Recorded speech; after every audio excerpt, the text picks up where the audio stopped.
responding to someone much smaller in viewers than you is like you responding to chat. So why don't you just respond to all your chatters, right? Like what would be the point of that?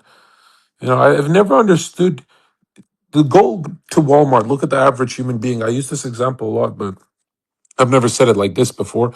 Go look at the average person. They make moves in their life that doesn't affect them financially, does not affect them network or clout wise, and doesn't affect them romantically either. Thinking, feeling, willing, every or I mixed that up a bit, but you get what I'm saying. That humans make the average human makes chess moves, big chess moves in their day every day for things that have nothing, no ROI, zero. And I've never understood that. It's like, what are you on drugs? Are you drinking too much? Like what is making you so what is increasing your emotional intensity to make chess moves that have no return on investment, right? And so I guess you could point to me and say, well, Zherka, what about when you were at war with this guy? And yeah, but I'm cackling and laughing for 8 hours straight on one stream. Clearly, I'm getting something out of it. If I'm laughing at something for 8 hours to the point where even chat is like, yo, this stopped being funny 4 hours ago. Let's move on. And I can't stop. Clearly, I'm possessed by the the trickster, right? I just need to keep that meme alive in my head because obviously it usually reminds you of something else that you probably don't want to share with the audience, but it has like a deeper well of energy. Even though let's be real, that's cope. If you spend 8 hours trolling a day, you could pop off much sooner in your life. If you like, nobody realizes. Everyone's like, "Oh, Zherka, you're a troll," so that's what I'm gonna do. And it's like, dude, you guys do realize that the trolling slows me down a lot. Like I might enjoy my life more, but it slows me down a lot. Anyone who's watched who has been in my chat since the Twitch days knows, oh wow, this guy could have popped off much. This guy could have done more views. This guy could have, but he has to troll this retarded Dunkel character. What I would cut my viewers in half to keep the troll going with like 1,500 viewers, which I had no idea that's a lot of viewers until recently. Because I thought botting started in 2024, but botting's been around since 2018 and like cheap bot service and stuff. So most of the people I was competing with on Twitch actually had less viewers than me. And I'd go live with Dead Hex and I'd be like, there's no way their chats don't move. How are they beating us?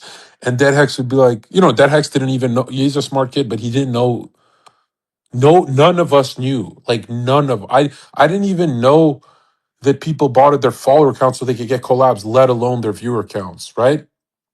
And I found this shit out. I didn't even want to believe it till 2024 until it was too obvious. And then I'm like, oh wow. So even on a liberal ass left leaning platform like Twitch, I was always doing great in views, especially for 12-hour streams, which can get really boring compared to a 2-hour banger stream that can peak viewers at a higher. And they teach you that, like everyone teaches you, hey, if you stream more hours you get more out of it. But no, it's more like who's getting the best waves of engagement. So if you peak at 5,000 viewers for 2 hours, it's better than being live for 12 hours.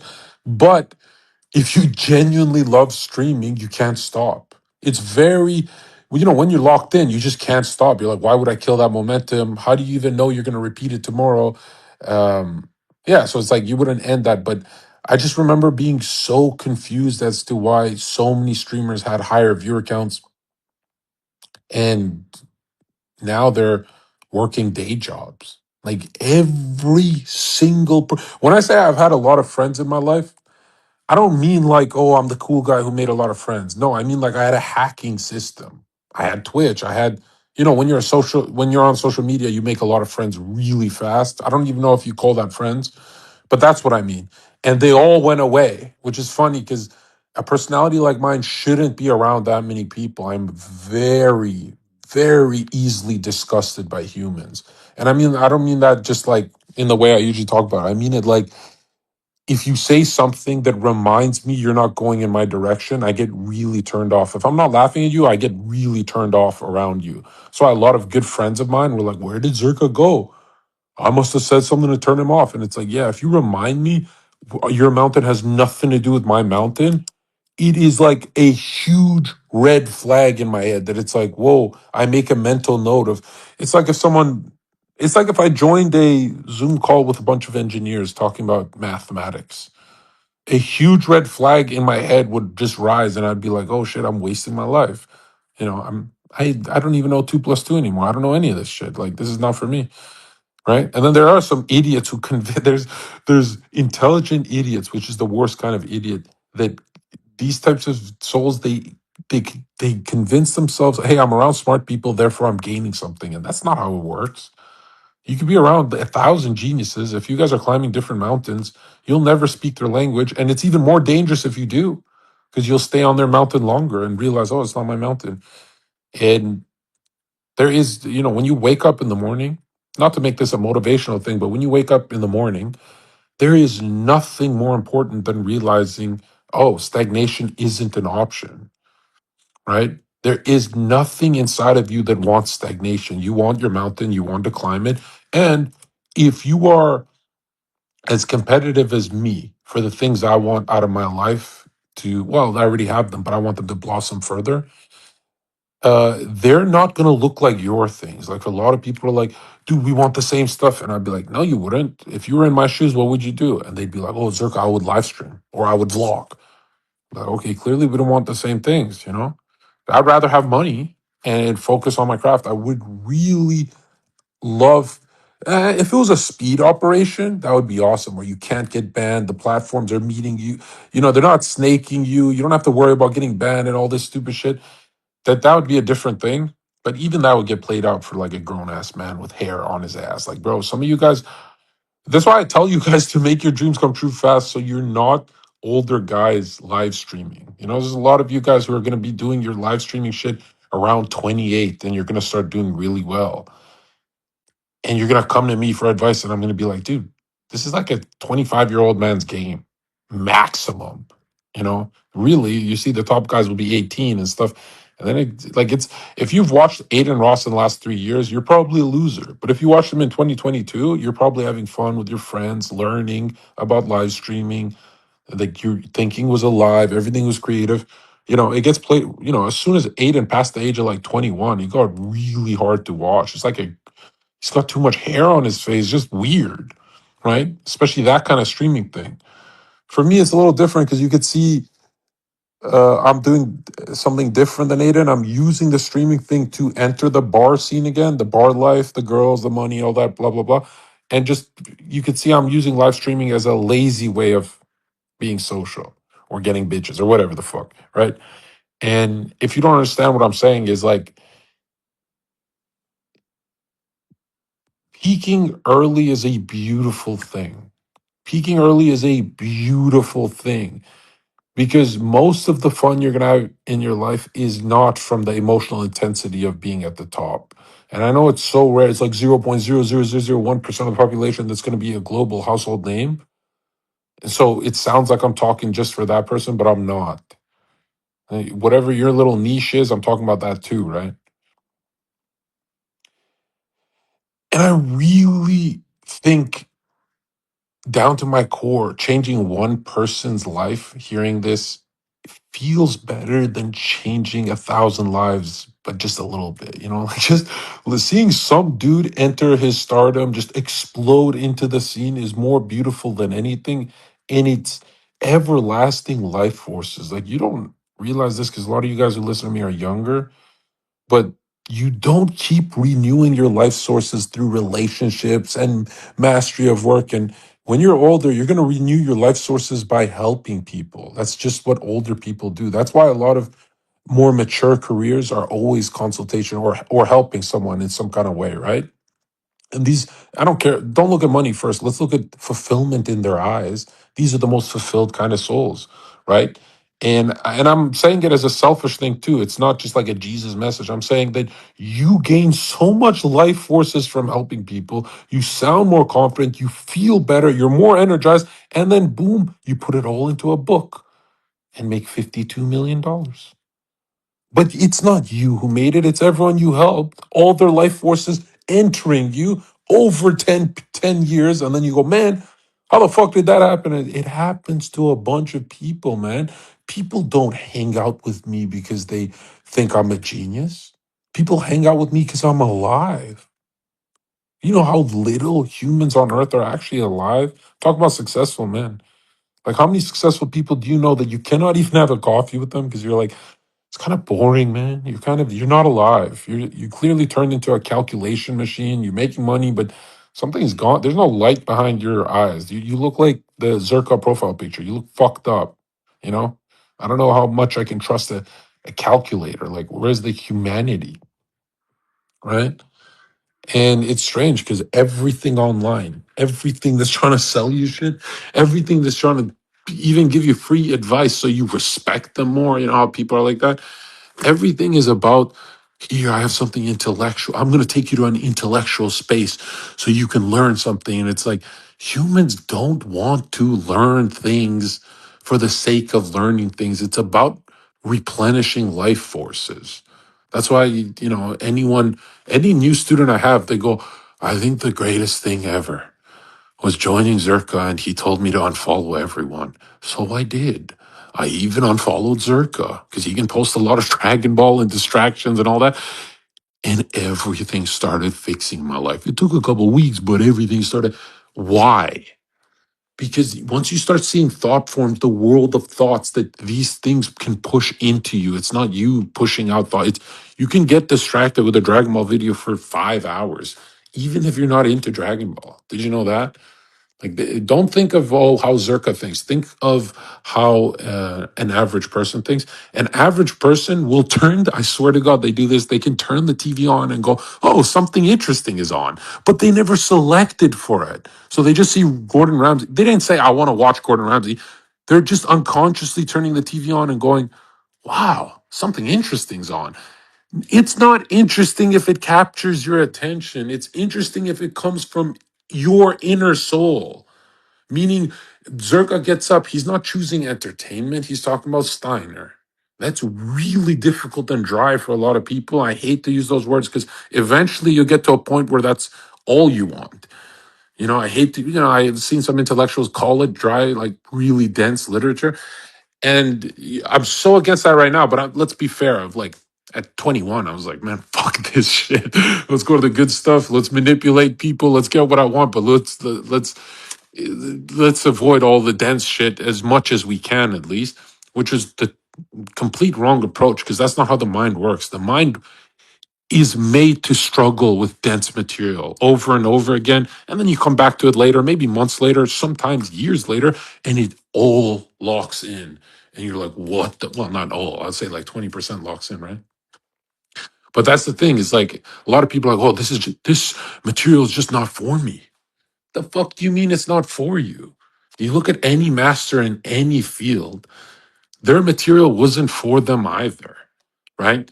But they eventually, through that friction, they get to a place where they go, "Holy shit! The clout, the money, I don't have to work. I don't. It's been years. I'm chilling.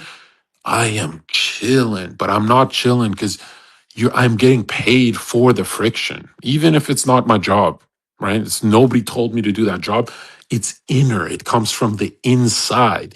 You fucking turn the TV on, you go, oh wow, this is so interesting. This is some Gordon Ramsay shit. And it's like, dude, you didn't choose it. You're not actually interested in the Gordo show, bro. And the Gordon, you just have nothing to do. You're a fucking, who are you? You know? Are you Sneako? Are you one of Sneako's dick riders? Which is like, dude, if you think dick riding gets you anywhere in the world, ask yourself why I am. Look at Zerka getting platformed by Aiden 500 times and heel Mike 0. But Zerka's calling Aiden a little to his face and humiliating, going out with this girl, just evil shit. But why am I getting platformed?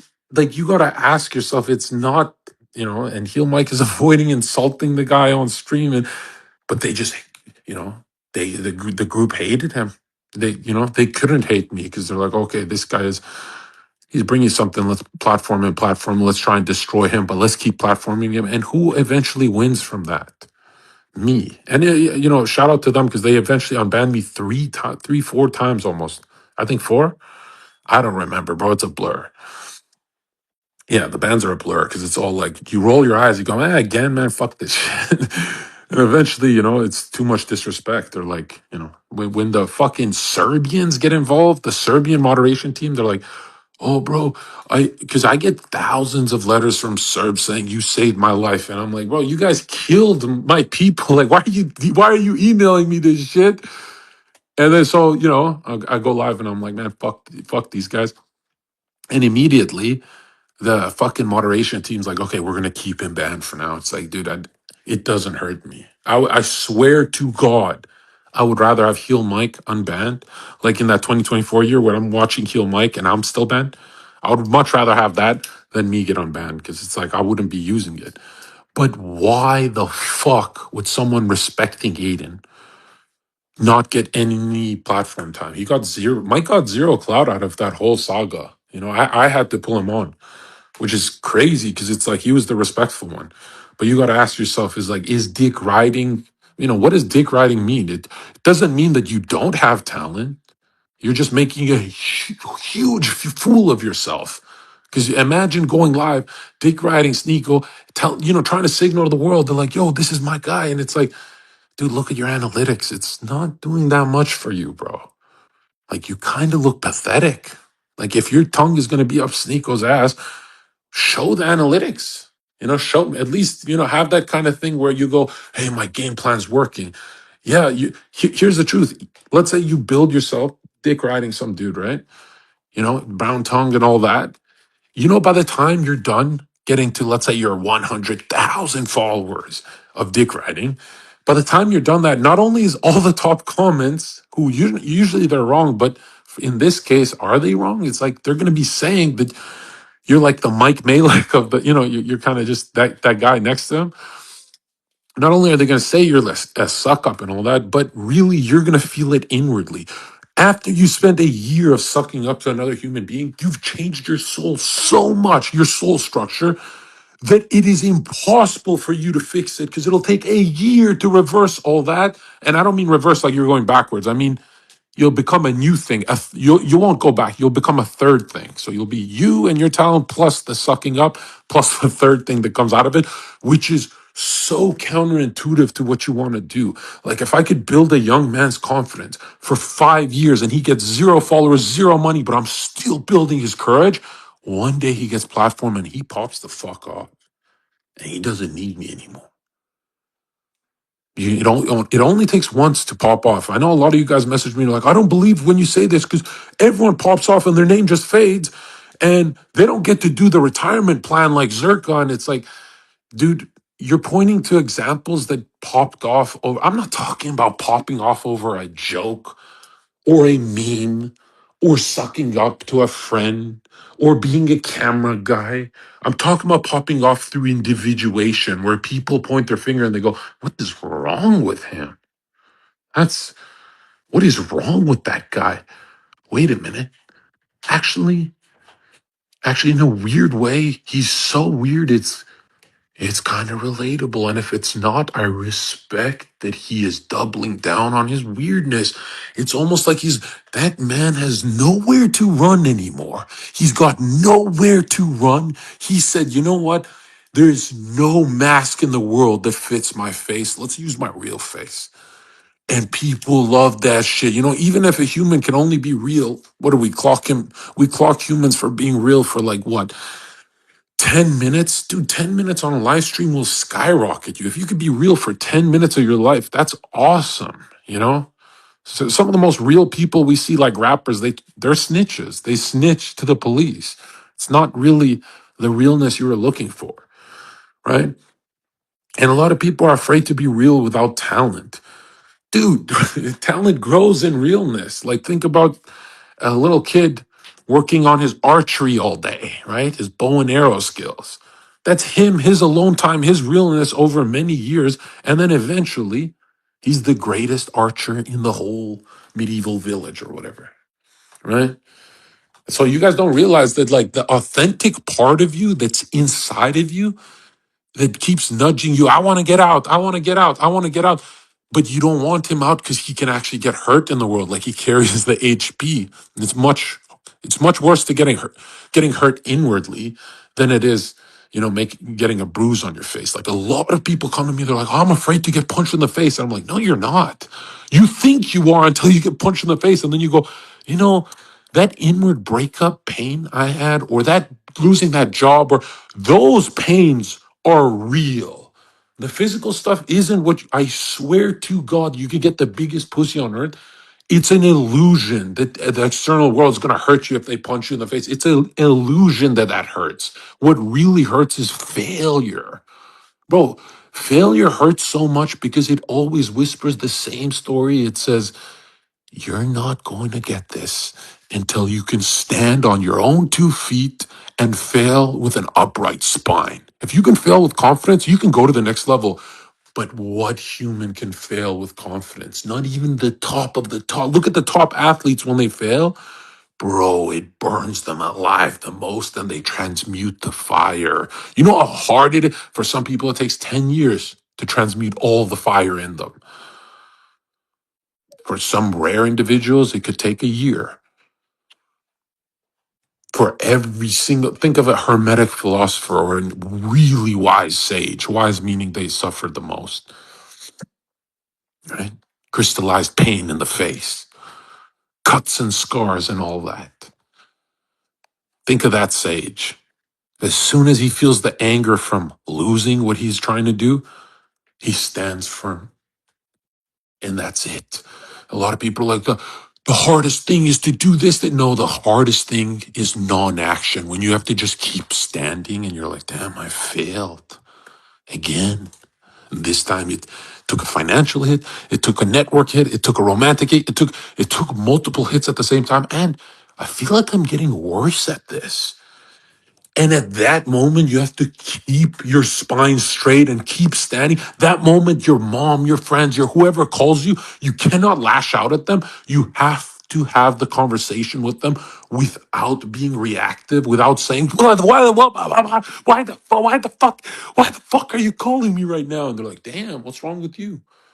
And because all that inward fire is just fucking, it's burning you alive, and it's like, dude, blowtorch it, man. Keep it in the center, right in the middle of your heart. Keep it right there, and stand straight and fail with honor. Fail with honor, because by the time you're 30 years old, you understand, oh, failing with honor is the next step. But in your 20s, you can keep repeating this message. Like, a lot of people are like, oh, Zherka, I tried that. It's like, no, you're not under. When I give you guys advice that I seriously emphasize, I'm actually telling you guys that you're gonna go through it thousands of times. Like, I'm not talking about a one-off scenario where you fail and you're like, oh, I stood there. I'm talking about the same failure for 1,000 times in a row, and it's got to be done. It's got to be that failure that makes you think, what if I'm not cut out for this? That's always the final thought of a loser, by the way. Before bed, before whatever, it's always, what if I'm not cut out for this? Or this person told me I'm not cut out for this. Or, like, think of a young, nerdy Zherka, and you go up to him, you go, yo, you have to be the ladies' man. Out of 8 billion people on earth, you have to do it. You can't be like Dan Bilzerian and pay the women, right? Which, I'm not calling him an ugly guy still. I still think they want to smash. I'm fair like that. But just the whole paying for it aspect is like, don't they get the lifestyle? Why are you paying them if they get the whole $2,000 a girl to hang out and orgy? And it's like, dude, they're already getting your lifestyle. Like, there shouldn't, that payment thing is the girl hustling, is the girl smashing, knowing he got hooked and immediately saying, well, I can't come because I have to work. And they're like, okay, we'll pay your work bills. How much? And she goes, 2,000. And they go, what? USD? What the fuck are you talking about? And they go, well, yeah, I have to go. And then they know, so these girls, you don't know what an escort is, bro. They know they got that kid hooked and he has to start paying them. And then one of them tells the other one, oh, you paid me this much. Oh, let's go. Let's all crank our prices at the same time. And it's like, dude, at that point, it's like, there's no respect left. I'm sorry. When it leaked that they're 1,500 to 2,000 a girl, dude, they were already on the yacht. They were already on the yacht with the chef, with the having fun, with the they're doing their shrooms and all that. They already have the billionaire lifestyle because it really doesn't change from billions to millions. Let's be real, it's a fucking boat. But I'm telling you right now, when they get all that and the girls start hustling, you lost your masculinity right there. Because a lot of you guys would say, well, Zherka, then if you did the Dan Bilzerian thing, if your dad gave you 100 million and blah, blah, blah, if you did that, you would have had less girls. 100% I would have had less girls, those kind of girls. That the idea that I'm getting milked after providing a heavenly environment, that's crazy to me. What? I would have reduced the number so fast just to keep my honor, just so none of them can come out on the news and say, well, he paid 40 of these girls 1,500 to 2,000 USD for the party that they come around to 8 p.m. and leave at whatever. And it's always the guy thinking, oh, she's gonna get hooked. They can get hooked for a bit, but who gets hooked longer? Women are the reflective force in nature. Clearly, we gaze into them, we will get more addicted than they will to us. Like, let's call a spade, right? We're the outward, we're like we are the solar force in nature. But they are the moon, they're reflective. So when we gaze into them, we can lose ourselves in that. You're paying 2,000 a girl when you have a six pack, you're a good looking guy, and maybe you're 5'4" or whatever they're saying. Which, by the way, a lot of people are like, Zherka, do you actually hate short people? Yes. Anyone whose thoughts are more earthly, I find them kind of useless because my whole, and I'm not saying everyone should think like me. I don't think it's possible. I couldn't even convince people to think like, even tall people I couldn't convince. But when my incarnation is all about spirit, right? Even the destructive faces are spiritual, like they're connected. Like there's a reason why I'm choosing to destroy right now.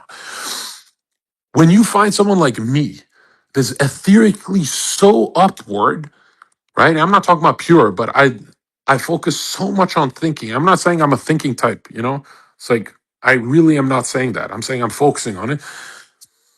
But my ideas are otherworldly. And then you have someone like Dan Bilzerian who, like, imagine having a deep I only judge a human on their deep conversations or what they say when they don't speak, right? But just imagine his head, like any human that talks to me about Texas Hold'em and gambling. And, a lot of you guys are like, dude, these gambling streamers want to be friends with you, Zherka. How come it's been years? You haven't even hit them up. And it's like, dude, sitting in a room talking about gambling, I could never do that. You know how much money I've lost because I'm not into it? I'm 6'5". My thoughts don't go towards gambling, right? I don't have earthly thoughts like that. I think the strongest earthly desire I have, a lot of people would point and say, oh, yours is lust, yours is women.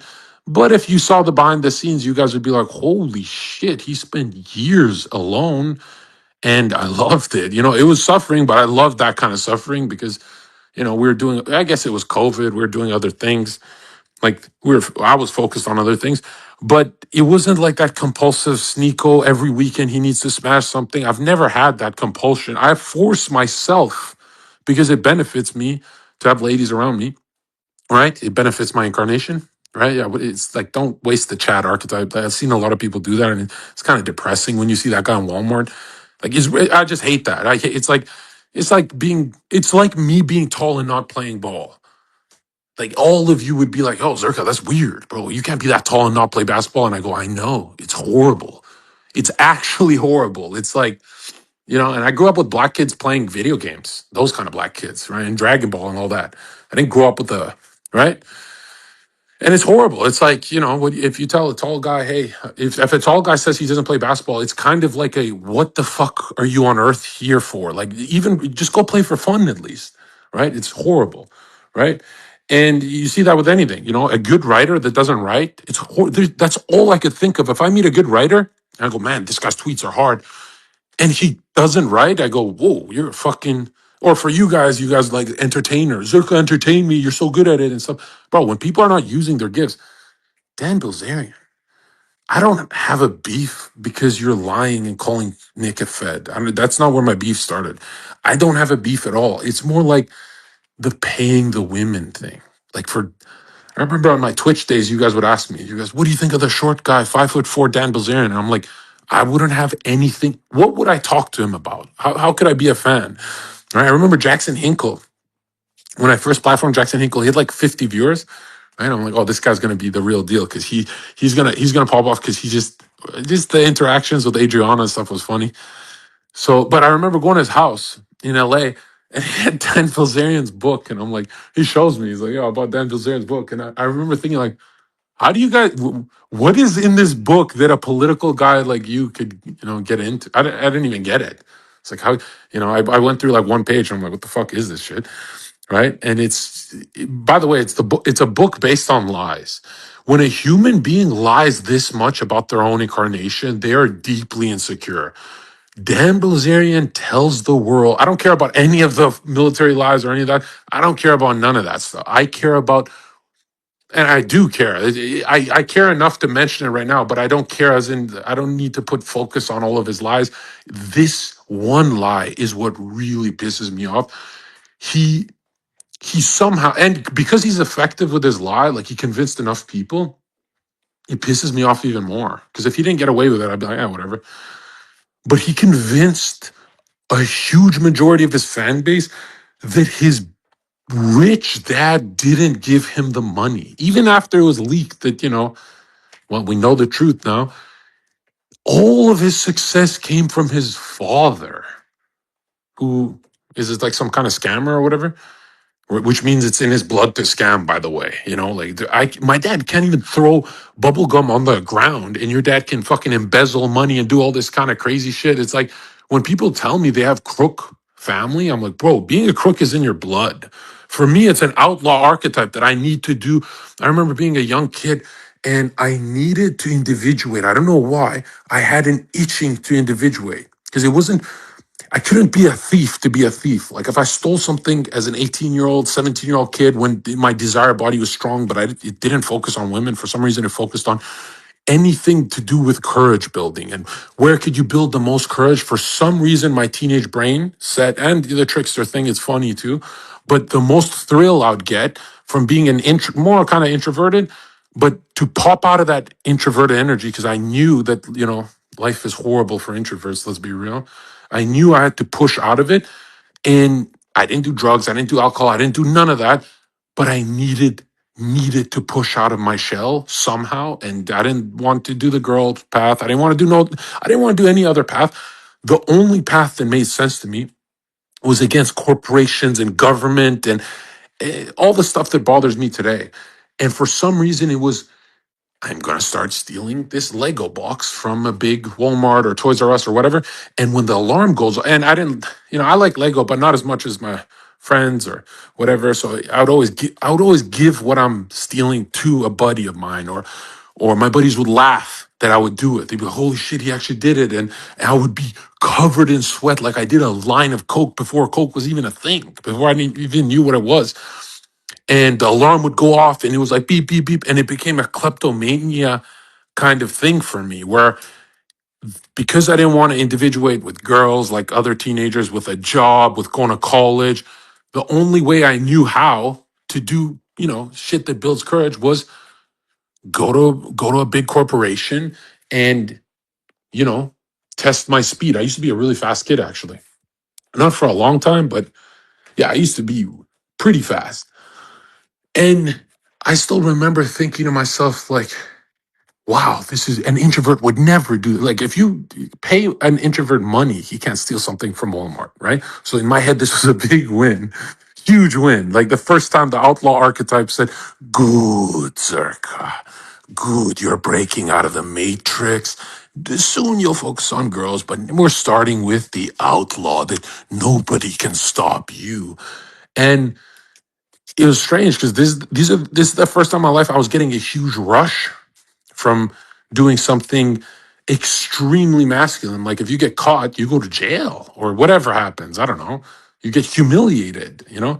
But there was no thief in my blood. Like I never kept anything I stole. I'd always give it away. It was more for the rush, which, you know, if you don't believe me, how do you think that translated later with the drugs and the partying? It's always been for the rush. Like it's always been for the emotional intensity and stuff that's not skillful but has to be done as a young man. For some reason, you tell a young man he goes his whole incarnation without emotional intensity, I don't think he even gets anywhere, you know?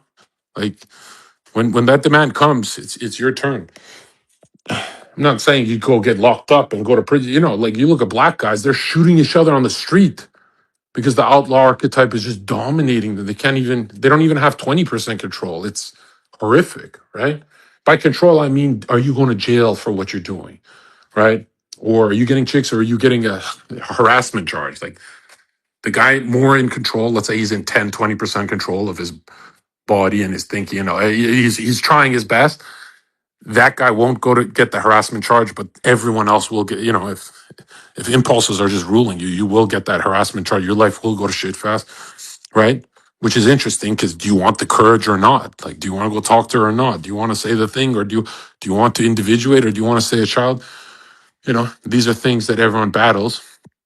But it was so interesting to me that not only is nobody in my family lineage thief, like I had to break the curse. Like there's no thief in my family lineage. There's no thief in me. And I have to relate to someone like Dan Bilzerian, who is the opposite. He doesn't want the rush of running out of the store, running it with it on his hands. He actually wants to do it from his home office, scamming people or whatever. And he's not doing it for the rush because he has thief blood. He's the opposite of me. Like his dad, you know, if your dad is known for being a thief, I'm sorry, but that's huge. That's DNA. You know, I know this hurts some of you. Like, oh, my dad did this. Bro, if your dad is known for being a thief, chances are it runs in your blood. That's just how it works, right? You guys incarnated together for a reason. You guys are thief incarnations. I'm not saying you can't transform, but you know, it's very different. It's not like being repressed, not talking to girls. So you're, you know, beep, beep, beep, running around, being a klepto and all that, trying to, I don't know if anyone else is like me, but has anyone repressed themselves to the point where they do everything in 1 year? Like you're so repressed that you go, you know what, 21 years old, I'm not only am I going to break the law, but I'm going to do this and I'm going to do that. And I'm going to hurt my body. And I'm going to hurt that girl. I'm going to hurt everyone around me and I'm going to hurt myself. And you just get it all done in 1 year. And then the new character comes out and you're like, whoa, that was not smart. I could have gone to prison. Horrible things could have happened. And you realize you're like, oh shit, this is like it comes from a desperate place. But Dan Bilzerian, his incarnation is so interesting because none of his thievery comes from a desperate place. You know, he can't even go to jail. It's all under his father. It's like he's got when you think of a spoiled little bitch, I'm talking about like, dude, financially, not only did your dad give you $100 million and then you lied about it and said you made it from poker, but you know, forget that lie. It's more like, dude, you can't go to jail if you wanted to. Like, imagine taking zero risk and just being rich from your dad. And I love that he hypercompensates with trying to be like a masculine guy and stuff like that. But the whole, you know, at first he got no attention from anyone, right? After his whole, you know, we got bored of the bitches on the Instagram, because it's not even funny. It's kind of like you're paying women to be around you, bro. That gets really stale, and it's not relatable at all. And they're not chasing you at all. Like it's a money thing. It's your incarnation looks like a joke, actually. But and my chat and I, we used to shit on this guy all the time, right? But it was more funny. But I remember the most embarrassing thing that no one brought up recently is, do you remember when Dan Bilzerian called Andrew Tate and said, "Yo, Tate, I know you stole my limelight and all my thunder and everything, but," no, he said this. He said, "Hey, I'm winning Anti-Semite of the Year award. You got to catch up. You got to say more of the stuff I'm saying." He's trying to say that he beat Andrew Tate on something because Andrew Tate came in, took his space or whatever. I found that so embarrassing. If you see that video, I found that so embarrassing where it's like, dude, you shouldn't say that out loud because it sounds like you only got into politics because you're only getting likes from this. You're not. And think about it. How did he used to generate likes? Is not from politics. So it's really fake. It's like, dude, I don't care if you're like helping the cause. When your heart is in the wrong place and you're going to attack someone who's been in the game 10 years like Nick, dude, this is so. If you support Dan Bilzerian, you don't have to like Nick, but if you support Dan, you're kind of showing the world you're the fakest person online. You don't have to like Nick to realize any account you see on Twitter that supports Dan, even before this stuff I mentioned it, is like, dude, a fake incarnation that got all of his money from his dad and is untouchable. Really, he can't go to jail, and he lost his likes with the paying the women thing. So he got into politics last year, and now he's attacking the guy who's been talking about this issue for 10 plus years. Y- it cannot get any faker than this. This is like a fake incarnation. Not just because his dad is a fake person. And by the way, if you come from a scamming family, it's like those people in high school who used to steal out of people's lockers. I couldn't even imagine stealing from another human because humans have so many problems. Ever since 6 years old, I knew this. I couldn't imagine stealing from another human, even if they were rich. From a big corporation like Walmart, I really don't give a fuck. I'm not encouraging it, but I'm talking about like hurting someone. Like you actively seek out to hurt them, or you phone call them and scam them, or whatever the fuck. But you're harming someone, and then you think of that's what his dad did for a living and went down. He went down for this shit. When you think it's kind of like, I love that movie Wolf of Wall Street, and I love Jordan Belfort, just because when I see him, I can't hide it. When I see him, I'm like, well, what the hell? I've met him, and it's crazy. But there's this gut feeling in my stomach where it's like, dude, Jordan, you're a scammer. I'm nothing like you. I could never do what you did. And I saw one guy comment on Twitter. He's like, this is some Jew scammer and stuff like that. I'm like, that's the posture we need in society, where it shouldn't be cool to be a scammer or pay girls $1,500 to hang out with your. None of that should get likes. None of that. And we live in a crueler world that the people liking that kind of content usually they get depressed and almost it's horrible for them, right? You can see everything about an incarnation by the shit they watch. It's like, think of humans who watch gambling streamers, right? Now, is that even? I'm gonna just say it, dude. I know this is really, really against this stuff I preach, but I'm gonna just say it, bro. Those are not even humans to me. Like, if you watch gambling streams, there's nothing about you. There's no thinking there. You're unconscious. There's no feeling there. There's no beauty in your life, and there's no adventure or will. Like you're literally not human. If those three are not a part of your life, you are not human to me. You are becoming something else. And Dan Bilzerian, it's not just because of his dad's blood in his veins. It's just a fake human all around. A guy who gets along with Sneako is a fake human being. Okay, Dan Bilzerian and Sneako get along because they're fake. By the way, Nick got to be the most patient guy on earth. Imagine having Dan call you and you're Nick. You don't want the bitches. There's nothing who tempts you. There's nothing in Dan's life that tempts him. So you have to just, there's no gain for Nick. You just have to listen to that call all day, on and on about the Jews. And it's like, thank God this breakup happened, because it's like, you can tell when someone's doing it to when someone's smiling at you and saying, I won anti-Semite of the year. A lot of people are like, dude, Zherka, it's been a year and a half, 2 years. How come you're not on the anti-Semitic train and stuff? I'm like, because it's cringe. It's corny. It's like, dude, posting about that shit all the time. What the fuck are you doing? You look like Dan Bilzerian, bro. Get your life moving. And people attacked me for it until Clav repeated the message. And they're like, you know what?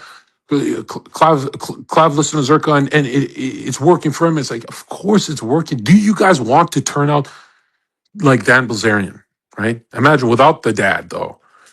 No, it's cringe. There's nothing more cringe than trying to win anti-Semite of the year. If you're trying to stop kids from dying, that's a different story. But if you're trying to look cool on the internet and garner likes and stuff like that, dude, garner likes for the topics you're known for, right? The people are like, Zerko's like an Alex Jones channel. He talks about like Alex Jones shit.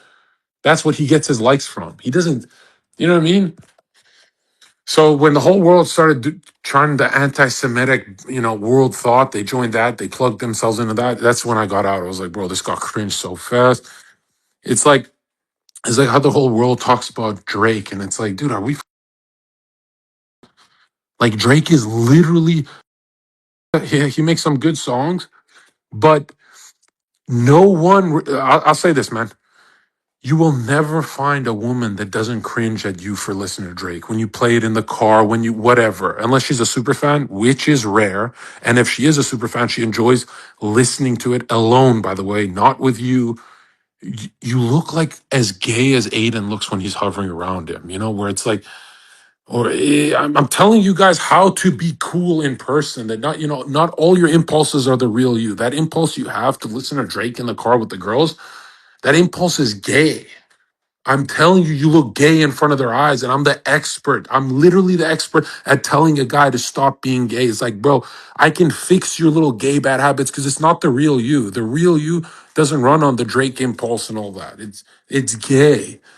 Okay. Same with anything trending. And if you're ever on it, you shouldn't be excited for anything trending because you're telling the world, you're leaking, hey, I'm not individuated. I'm still with the crowd. I'm still with the masses. And here's the sweet spot is you have to be on the bandwagon of trending things if you want to make money in the world. If you want to be successful, you have to be a part of the world. But do it in a way where you don't look like a... The reason why Zherka is still talking about a show from the 19... When did it start? In the 1980s? Dragon Ball started? Or let's focus on Z. Let's focus on the 90s. Or really, for me, it's just the early 2000s, right? But I'm telling you guys right now, it's like, I don't step out of my lane to be a phony like you, okay? I don't watch the newest anime. I don't even know anything about anime. I know about what I like. But this whole, hey, it's trending, so I'm going to watch it. It's like, holy shit, you don't know how much you're embarrassing yourself. Because when you go home, when it stops trending, what are you? You're just like a gray blob of a human being, right? And by the way, you're on Earth to be more interesting, not less interesting, okay? You don't realize that your inner matching your external, your outer, is going to make you more interesting. And you always notice you're more interesting to yourself before your friends and family and all that, the people around you. Is there anything interesting about Dan Bilzerian? It's a manufactured fake human being. And if Nick Fuentes didn't exist, I could say that all this stuff and it would still be true. And a lot of people are like, yo, it's hitting you late to attack the guy. And it's like, I don't attack people just because they're beefing Nick on Nick's time. I'm not on Nick's schedule. I'm not on nobody's schedule. I'm on my schedule. But now that I have free time, I'm like, what did this say? Dan Bilzerian's literally Jewish, trying to solve the Jewish question, which, by the way, it's not hatred to say. There's a lot of Jewish institutions that are fucking you over. There's nothing racist about. And a lot of you fucking hippies tell me, Zerko, love all people. And I preach that you're supposed to work on yourself before you criticize someone else. But as you're working on yourself and someone's bombing children, you can speak up, homie. You don't have to. A lot of you spiritual hippies need to get the fuck out of my chat. You guys making comments like, well, if they all just focused on themselves, it's like, bro, there's dead babies involved. Like, it's time for you to speak up, And a lot of you guys are like, well, it's 2026. It's too late for me. It's not too late. It's not.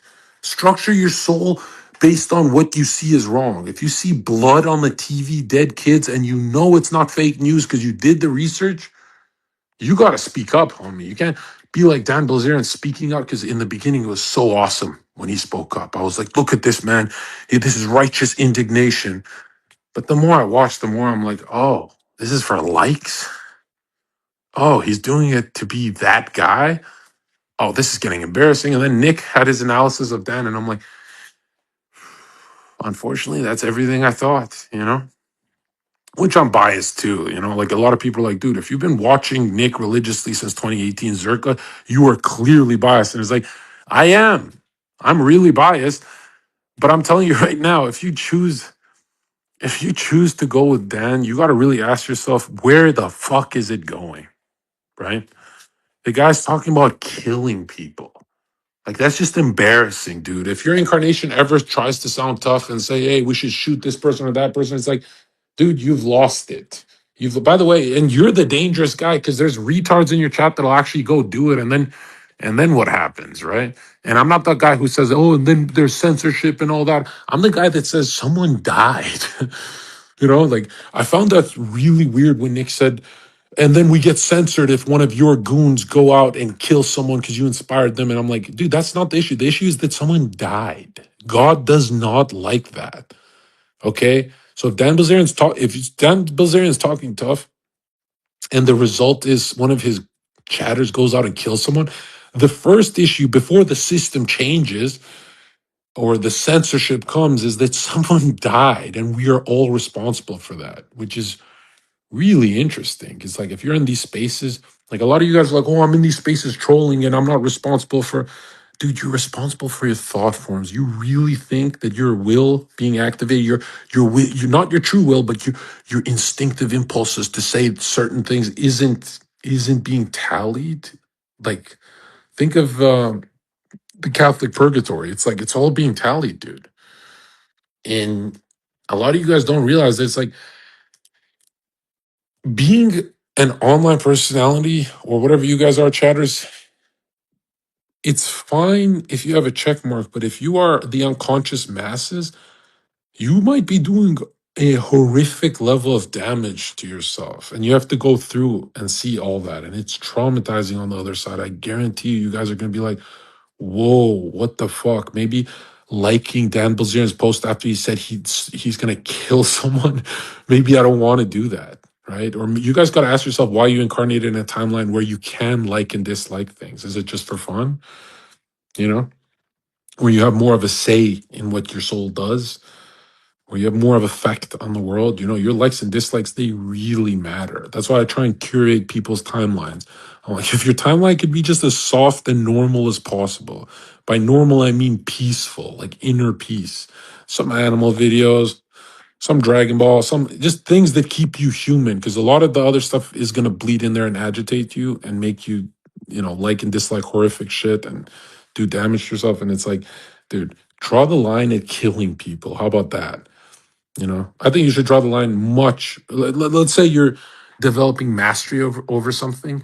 That's when I think you have to unfollow everyone. If you're getting close to entering the basics of your mastery, the basic level, so where you're a white belt, but you're finally actually putting the concepts together and you're like, whoa, I think I'm entering the beginner stage of mastery. If you're in that beautiful sunrise of your life that starts at like what, 27, 28 years old for a lot of people, for very few people on earth, actually, you know, because mastery is a rarer thing than you think. But if you're in that part of your life, then unfollow this garbage. This is all junk, dude. Concentrate your time on that mastery thing. And, in the first few months, you'll be like, wait a minute. Why have I been at peace for this many months? And I'm telling you guys to even lock your comments if it means you go further in your work. If you lock your comments and nothing changes, then that's kind of stupid. But if you're actually getting through the material more and less distracted, then bro, keep it like that. And once you're active, you can go back to being active. But don't make life harder for yourself. And Nick is a great example of true mastery, where it's like, dude, that's how much brain power I want you guys to use a day.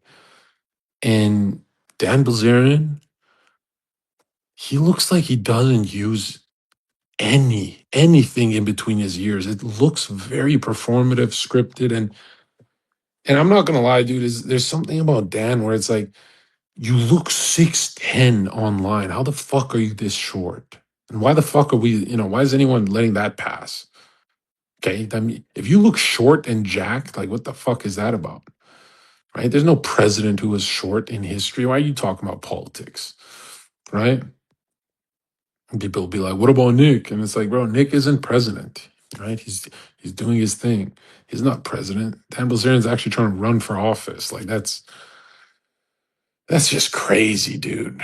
Right? And another thing is, Nick could easily persuade everyone. Dude, when your thinking is that developed, that calculative, that's awesome. And Dan Bilzerian sounds like he's the Anna Kasparian of the guy's side of whatever the fuck's going on. That's who he is. He's the Anna Kasparian. She's like, oh, roll my eyes, not this clip, and just a human that gets lost in the sauce. That's who he is. He got lost in the likes and the shares and the follows and all that, and he says stuff like he doesn't care about fame because his first project fucking failed miserably, the Ignite thing. And I'm telling you right now, it's like, dude, the only project that worked for you is when your dad gave you $100 million. So stick to that one and don't lecture us, bro. Don't Nick's a Fed and all this shit. This shit's just embarrassing, bro. This shit's like you were sucking him off for years and now he's a Fed. Just enough. Enough. And the whole high school talk, like bros, you could talk to me about bitches and we could get in depth about anything. Let's go on Jack Neal. But Dan Bilzerian can't go in depth about anything. He can only talk about bitches. He only looks alive when he's talking about his bitches. He looks like more awake. Because when he starts talking about Israel, it's like his face changes and he just completely goes into the world has to love me mode. And it's like, dude, this looks weak. This looks weird. And you're new, by the way. We don't trust you because you're new, by the way. Right? You haven't been doing this for 10 years. And even if you did, it just sounds wrong. Right? Like I like using Dan as a pawn in the movement to move a chess piece. But bro, when the pawn starts talking this much, it's like, shut the fuck up. You're a pawn in this. You are a pawn. Zherka's a knight. I come in, do my little L, my L movement, give the L, and then I move away. Right? Like, know your place. It's like if I started yapping about Israel for 2 years straight, imagine what you guys would be like, yo, Zherka, your heart's not into this. It's not for you. I hope you guys would wake me up. You guys would be like, nobody wakes up Dan. It's like embarrassing. It's like I listen to a fucking midget talk all day. I don't give a fuck, man. You're not, by the way, if you're a midget, you should be a genius. You have to compensate one way, right? Can't be a dumb jock trying to convince me to fucking vote for you. That's retarded. I can't stand anything more than a dumb jock because how cringe is it when they speak, when all their forces are elsewhere? It's like, dude, we don't want what you're selling. Even if it was good for the movement, we don't want it. You know why? Because if we buy from you, it means we become like you. We don't want to become like you at all, right? Unless it was the Dan before the paying the girls $2,000 each. I don't know if he ever existed. Did he ever get bitches without paying for it?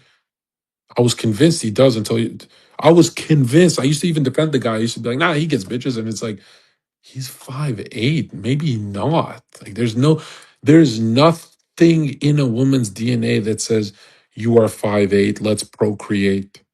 You are 5'10", like what? 0% of that. Like no woman, that doesn't exist. You have to be Napoleon. You have to be Napoleon to get and they say he was a cuck too, and I don't even buy that shit though. I think they're trying to rewrite history, but some historians said that. Anyways, man, I don't know, dude. It's like I'm not attacking Dan Bilzerian a week ago when it was hot to attack him and trendy because that shit's cringe. I attack him because it's getting too seeing him on my feed every day, and it's like it's getting to the point where it's like nobody wants to be like you. And tell your Dan Bilzerian without paying women $2,000 each USD. I don't think a lot of people don't know. Yo, I can make 10 million today. $2,000 is still a shit ton of money. I can make 10 million today, and I'd still think 2,000 is crazy amount of money. So just try and understand how much he's paying these chicks, right? And remember, his theory is that they get hooked on him. And I make the opposite theory that she's supposed to get hooked on the adventure. If you're going to spend the money and go on a vacation with her, that's great. And that always works. And, people have a lot of serious, um, they send me a lot of thank you letters for, hey man, Zherka, I like that I didn't spend $10,000 dating her all year. I like the vacation idea a lot better because then I get to just waste $1,500, 2,000, and our bond is much deeper because we're in a different world of thought. Different thought forms when you go to different countries. So both of you level up there together, and you get to see the world together and all that stuff. And so a lot of people write me like, "Yo, that's genius! What the fuck? I always thought $2,000 were a lot until I realized." The intensity of the emotional bond that happens in 7 to 10 days and wherever the fucking Bahamas, wherever you guys like. And people are like shocked. They're like, Zherka, that's genius dating advice. Holy shit. And then I don't have to spend a dime for the rest of the year. We're just watching Netflix in the rain. And dude, I saved so much money doing it your way, but it costs more in the beginning. And I'm like, dude, everything that comes, everything that comes out of me is to benefit a young man, right? Because I want to live like a young man till I'm 70, right? So that's all I want to rewrite that OS, that program, right? So a lot of you guys don't realize that it's like it's written for me so I don't fall off my path. It's so easy to fall off your own path. It's so easy to get distracted in the world, right? I think the greatest quote in all of human history will always be that distraction is evil, or distraction is the definition of evil. Once you see that, you go, whoa, what the fuck? It is. And that's why that's why I delete all of my content from years ago if I see it, because I'm worried it'll confuse a young guy. Because if it's written better every year in 2022, 23, 24, and it's just getting sharper and it's, you want the best version of that, right? And a lot of people are like, well, why waste your time deleting it? And so I genuinely believe that if you help someone, there's nothing else to do on earth. There's nothing else to do. I guess maybe if you're 21, you can't help people. That's a different story. But I'm saying if you're less than top 1% male and you're not helping people, that's crazy. Like, what are you going to do with your whole life? Is how do you even go to the next level in your soul? That's not even being 1% of a saint. When you think of what saints achieve, like you got to achieve at least 1% of what a saint achieves, right? And you look at people who change the world; they'll achieve maybe 5% with a new technology that saves, gets paraplegics to walk or whatever. And like you should be thinking of it like that. That all of the trajectory of mankind should be pointed towards the saints in history. And I don't mean just saints, sages, I mean mystics, I mean everyone who was known for their moral character. You should be looking that way. You shouldn't be looking at the guy who has the bitches and the money and the Dan Bilzerian and the blah, blah, blah. Hell no. Hell no. Like, if you see it in me, you go, oh, Zherka's, well, he did it from the ground up and he did it alone and he did it banned and he did it without friends. And that's very different. But if you see someone, their dad gives them 100 million, like there's nothing in his soul that is going to benefit yours. There's no structure. There's no scaffolding. There's nothing. Reading his book is not going to affect you. It's useless. And then you see someone who's suffered a lot like Nick, and there's a lot in Nick's hole, in Nick's Nick's hole. Whoa. Pause. This is getting Freudian.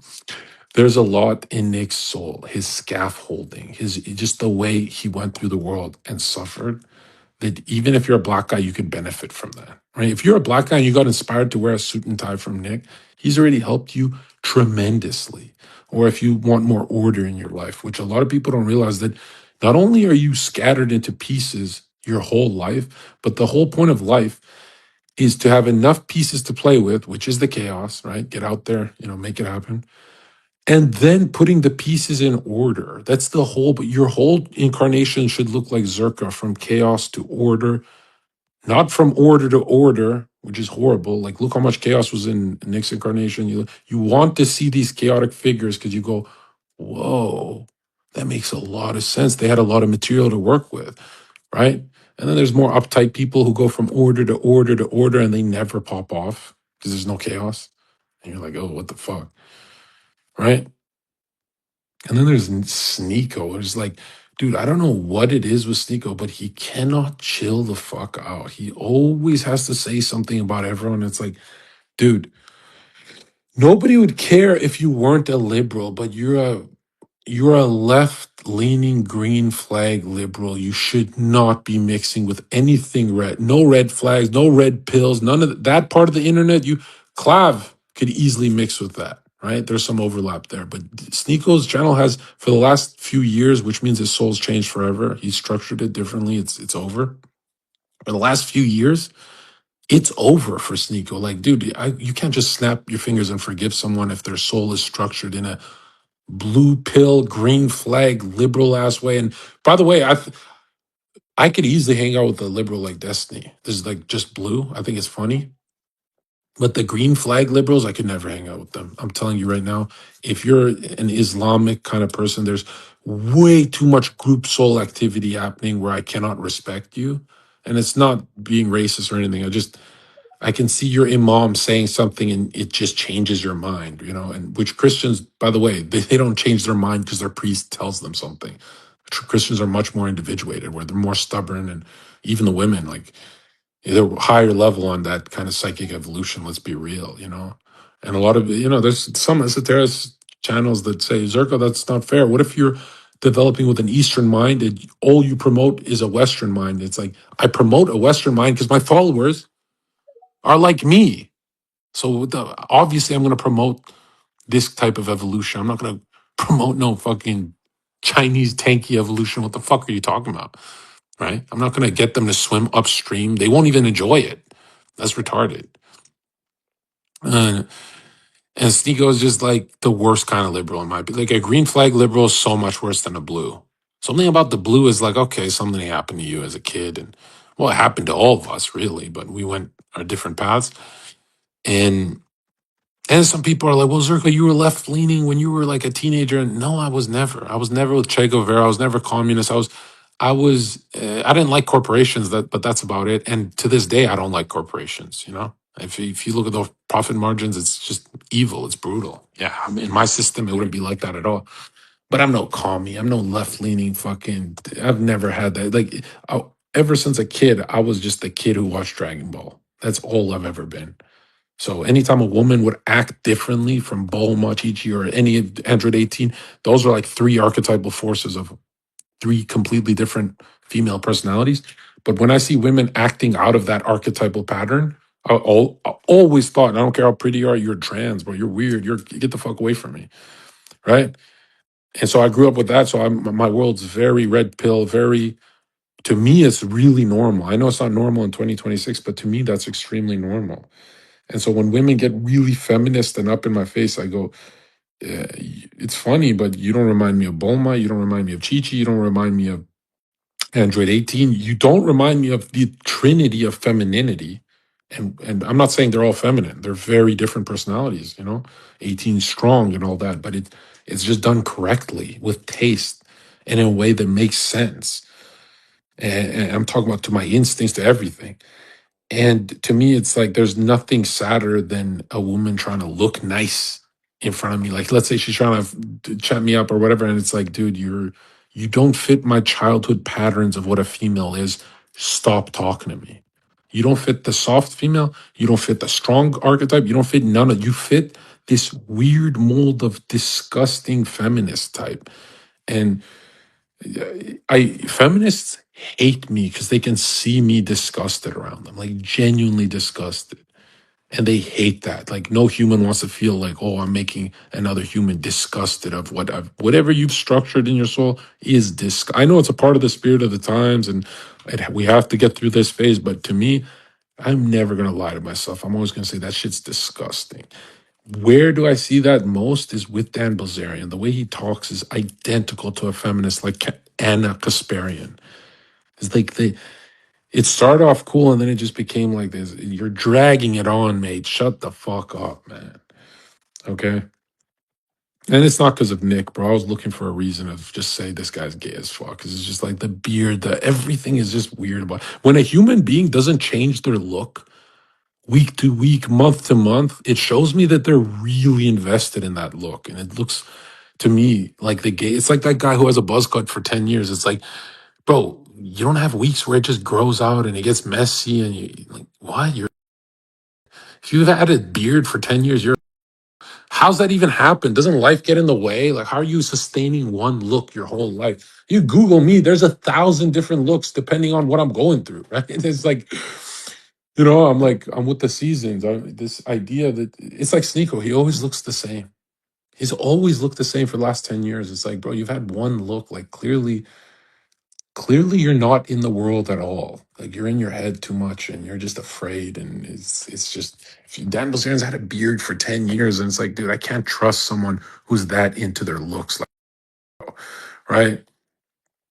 The way Clout does looks maxing is just awesome, right? It's just awesome. It's just everything to win. He doesn't. He does everything to win. He doesn't have a beard for 10 years or whatever the fuck. He just does things to win. He doesn't have this like mold of himself. He's a changing soul that's alive, right? He's always updating the OS and stuff like that. He's trying out different looks and all that. And he's not, it's really just to win. It's not for him. Then there's Dan Bilzerian where it's like, I want to wear a white t-shirt and have a beard for 10 years. And it's like, and I'm not saying I think guys who are into fashion, but also this whole like I look like the same character for 10 years. It's like, bro, you didn't go through anything. You've just been playing poker for 10 years. Like, come on, man. You know, I think I have like a billion different looks, but it's not me trying new things. It's just, hey, life gets in the way. I couldn't get a haircut for a while. Like, you fucking tweezing your eyebrows, you fucking weirdo. Like, what the fuck are you doing, bro? What are you doing? Like, at least looks max. Like, inject shit in your face, take it to the next level, right? A lot of people are like, well, since you don't do the stuff Glab does, then how come you don't shit on it? I'm like, it's hard to shit on someone who brings their niche to the top because that's a part of their soul, right? It's like, hey, man, that's you, and this is me, right? It's like if I brought all the Zherka, everything Zherka talked about, which if you notice is curated. Like I focus on talking about only two things.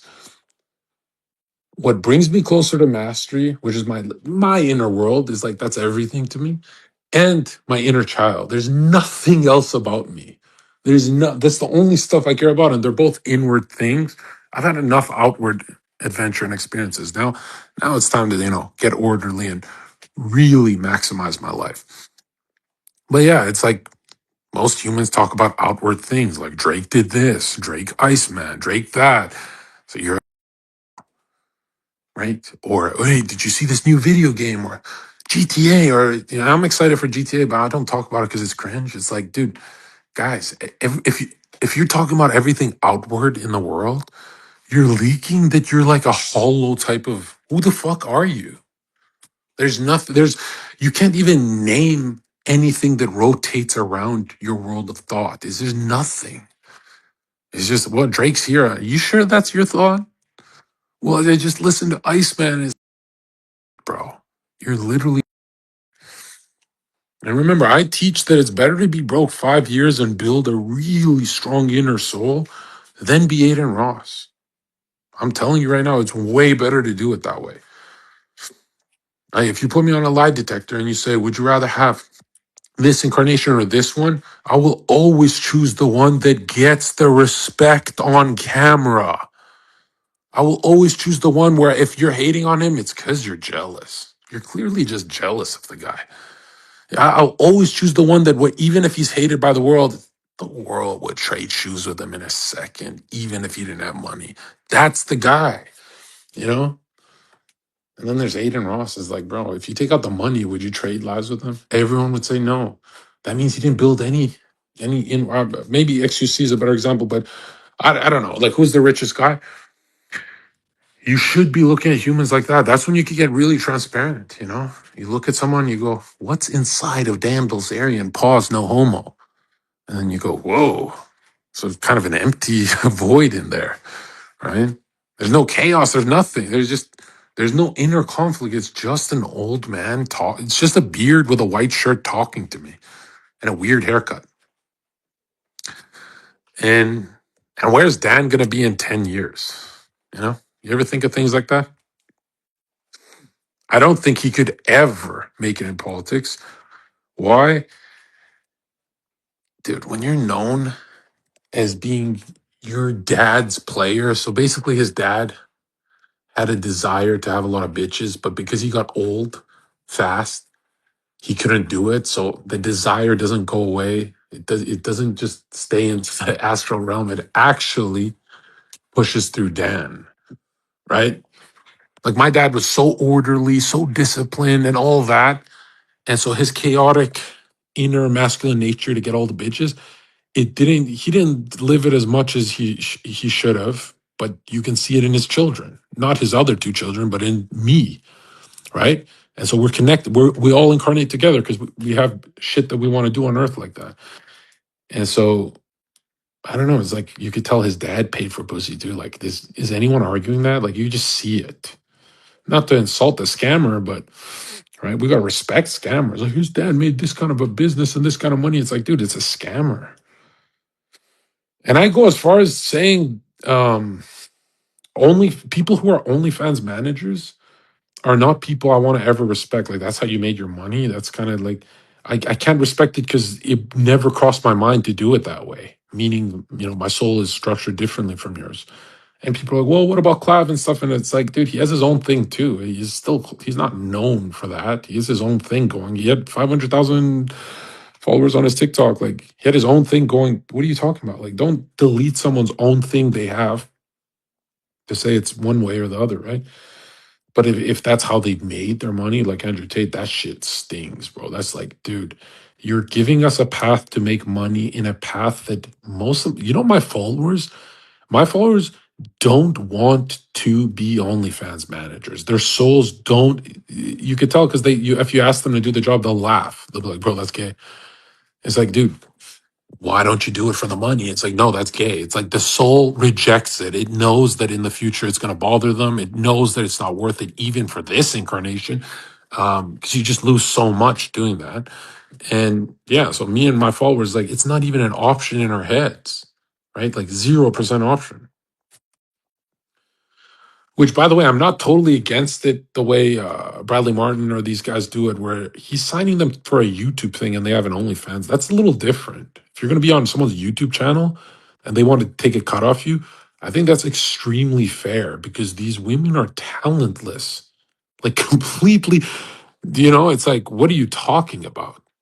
Even though I didn't do it, I just let anyone who's in front of the camera get on the camera around me. I didn't give a fuck.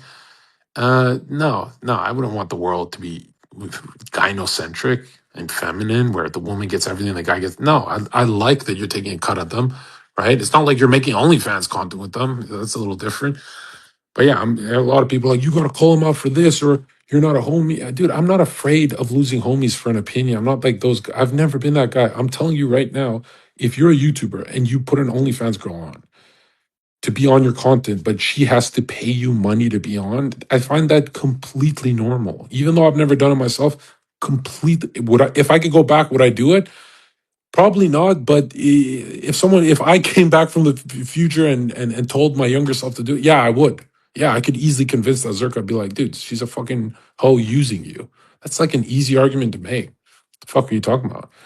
But the whole setting up a campsite like Andrew Tate and stuff, I can't get on board with that. If I can't get on board on something with you soul wise, I'll never respect you, period. Because I know you're infecting me. You're infecting me. I won't even do it. I'll just be thinking of it in a room like, should I do it? But I know I won't ever do it. I don't have a bald soul or whatever the fuck. Right? And I really teach about inner structure because it calms people down. Like, a lot of people have come up to me, they're like, yeah, I don't have a desire anymore to start a shady business, OnlyFans business, whatever the fuck, because of you, Zherka. I don't want to manage girls and stuff. I'm like, why? And then they go, oh, it's because I'm always thinking of the inner structure, not my face, but how my face is actually forming. How am I? I'm like, that's a beautiful way to see the world, right? Because then your weeks, months, hell, even your years, they don't look wasted on stupid, random thought forms, passive retardation of, oh, should I do this? Yeah, I don't want you guys all to be winners. Not to make this, I always have to make it motivational because I rarely ever talk to you guys on these spaces. Go to thezercoofficial.com to talk. But yeah, man, it's like it has to be motivational because, bro, I don't have one. I like Nick. Besides Nick, I don't have one person I recommend you guys watch that I follow on Twitter. Period. And don't even give me names right now. Like, that's how serious I am that I view people as under me. Like, they're doing all the wrong things, but they have to go through those mistakes.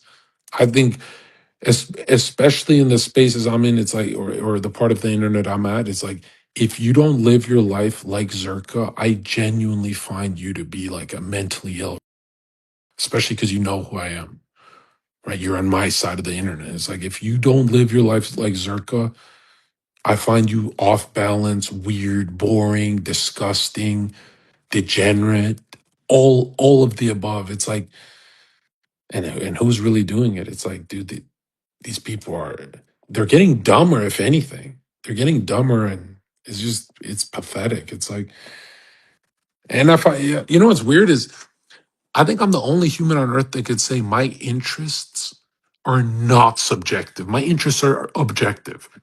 My interests are what every young man's interest should be, and I don't feel like I'm being biased when I say that. Like, oh, you have spent so much time with Zerko, so I'm biased that way. It's nope, no. It's genuinely to be a man, to be even a young man or a boy or everything that is awesome with the male incarnation is in the Zerka section. I genuinely mean that. Like a nerd can get something from that, a jock can get something. Everyone can get something from that. Sneako incarnation is like, what is he doing with his life? If you take Islam out of Sneako, what do you get? Zero. Like, what is left? If you delete Islam from Sneako, what do you deplete him to? There's nothing there. A lot of you would be like, oh, he'll turn red pill. He'll have the Kaioken oversoul. And it's like, no, he won't. That's out of his heart now. Which, by the way, it's been years and we're still red pill. It's like, it's not a phase. Red pill is not something you go through. Red pill is finding the love of your life, staying with her, and never marrying her because she'll take half your stuff. You have to have the spiritual marriage like the old ancient times. You can't have the government marriage with Moloch and Planned Parenthood and all that satanic shit. That's what red pill is. And a lot of you guys have never gave an invisible ring to a woman and she loved it and stayed with you. It's like a lot of you guys have never done that. It's like if you cannot give a woman an invisible ring that doesn't exist, it's just a thought form, she don't fuck with you at all. Bro, I've had girls cry over dumb shit like that. And it's not dumb to me, right? But bind it on a contract, which by the way, there's a lot of Orthodox and some Catholics, very few. You know, a lot of Catholics are really red pill. Like if you talk to them in the DM, they have the little Vatican flag and all that. And you talk to them in the DM and they give you all this stuff about marriage and Zerka, blah, blah, blah. And then you just ask them, okay, but are you going to sign that paper? And they go, well, if I had $2 million, I don't think I would sign it. If I was in your shoes, it's like, no, dude, if you have $2 million, you're not going to sign that paper. Well, you are. It's because most people do it. But you have to look at how consciousness is evolving, right? It's not the marriage you're convinced it's going to be, dude. An invisible marriage is a real marriage. She cannot take half your stuff and is staying with you because you're taking care of her and you are right for her. But as soon as that condition, by the way, while we're on this topic, because there's a lot of religious guys who keep DMing me about the marriage thing, and it's like, dude, I could be 70 years old. I'm not going to promote my audience losing half their stuff because suicide is a thing. If I'm linked to any incarnation suicide, that's way worse than anything about marriage, bro. I'm telling you right now, I will never be linked to any of that. You can be linked to that with your little gay comments, right? And you guys are really fucking up the game with your I'm pretending this is 2000 years ago. It's not. It's not even medieval times, bro. You're in 2026 where the person you're going to marry most likely had a three-way. That's the black pill, which to me, that is unacceptable. That is traumatizing. That is, even if it's like no one ever talks about it and it's a secret, that is fucked up beyond measure for me. But statistically, if she's hot, it's like, a lot of you guys in this with the city life, it's gonna look like that for you guys. You're not gonna have as many options as the top guys, and it's like, dude, that's gonna fuck you up. That is gonna fuck you the fuck up. By the way, there's a lot of people saying, Zerka, how come you're not jacked to fucking bits with your growth hormone? You just have like a beautiful, young-looking face with good skin and good hair, and you're just gorgeous and glowing. It's like, I thought growth hormone makes you huge, and it's like it does if you're on steroids and testosterone. But if you take it naturally, it's not going to do any of that, like at all, unless you're a fucking genetic specimen. which even that will take years. It's not like roids that'll be like in 3 weeks, right? And the dose would have to be crazy high. So a lot of you guys are expecting, like, it sounds amazing. Like growth hormone does this, and it's like, no, it's not. Like inwardly, you know how effective it is, but externally, it's not steroids, it's not testosterone, and by the way, it's not pushing you past your like genetic limit. It's like working with your genetic limits, right? Steroids can go far, bro. If you inject a shit ton in less than 3 days, you will look like completely different, bro. Like I hate all the studies say about steroids and testosterone. It takes 4 weeks. Bro, I don't even have bodybuilding genetics. Like a lot of guys who say, "Oh, your genetics were good when you were on gear." That's because you like seeing a tall, good-looking guy with perfect hair, and you're just seeing a Chad. That's why you think I have good genetics. But good genetics means Ronnie Coleman, you idiot. Good genetics does not mean like a more of like a basketball build and a taller, lanky guy. I'm talking about like Ronnie Coleman. His first cycle looked like 100 cycles for an average guy. Like, dude, and let's be real, he wouldn't even touch 25% of Ronnie in 100 cycles. You know, a lot of people are like, the more you cycle, the more. It's like, no, dude. It's how the genes are expressed. 50%. The other 50% is karmically how are they favored, right? Like Nick Fuentes cannot get that jacked running gear because he's karmically favored for thinking, right?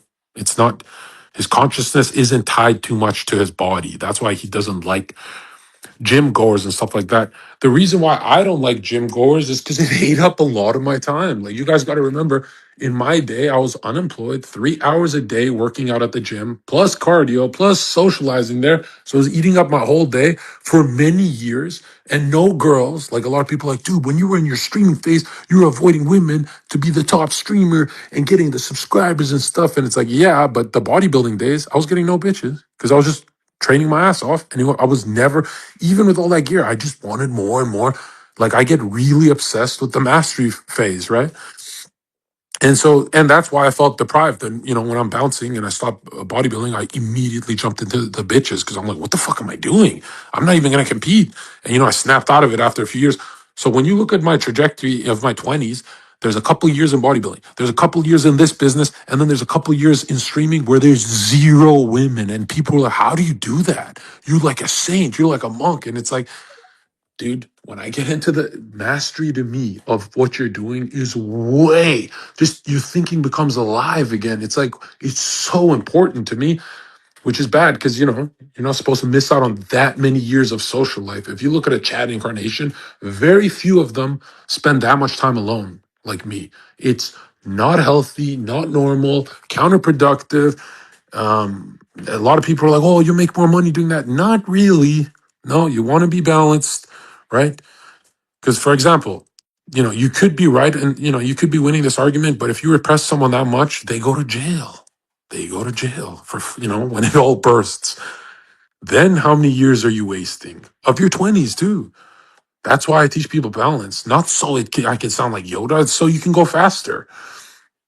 And people are like, well, if you did it, I'm going to do it your way. It's like, that's not what, no master in history would ever give you their path 100% because they know they're fucking you up. The times have changed. It's 2026. We have to update the system a bit, right? If I give you Zherka motivation, I'm not giving you the exact same game plan. Well, Zherka, 22 to this age and blah, blah, blah. And no. That's fucking retarded, right? Try and stay in the middle for as long as you can because it's always going to be you alone. Yeah. And by the way, here's what the middle looks like. It's still isolation. It's still you alone most of the time. It's still you working your ass off completely alone, but then once a week you'll go out to the movies with your friends and you try and bring it back, and that is the truth about mastery. There, it's like even when you're perfectly balanced, it still feels like all of your efforts going to the thinking path. Nick promotes that too and stuff, and it's like, dude, I'm telling you right now, you can waste many years at the gym. Like these fucking gym. Have you ever talked to an Instagram gym guy, bro? They're fucking mentally ill. It's like life shouldn't be about chicken and broccoli and what. This is like the weirdest lifestyle. Go get yourself some wetness, bro. Get in some bitch. Do something with your fucking six pack, you idiot. You know, my buddies used to say, "Yo, Zherka, are you fucking jacked, bro. How the fuck are you not smashing bitches? I'd be like, oh, just a little more. If I get closer to these measurements, if I, bro, that's autism. Whatever the fuck that is, I reject that from my personality. I don't like that. And I think it's from inward. I think it's much deeper than my personality. There's something fucked up about me that I could be that fucking jacked and still not party. Like, bro, no. No. And a lot of my buddies would be like, well, you got that jack compared to most of those guys in the gym who are taking gear because you were that into it. And it's like, okay, but if it's not for a trophy, then what the fuck is it for? Because you only have a couple of years before your liver says, no, I don't want to do this anymore. You know, a lot of people don't realize this is like before you have, you know, your body is going to signal to you. There's like this, like Varus is a good example.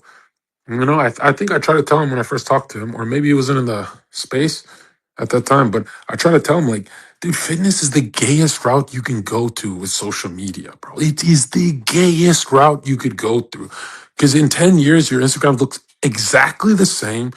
You're selling that protein powder, whatever. It's the same incarnation. There's no color. There's no adventure. There's nothing. There's not even bitches. There's just some fitness bitches at your gym.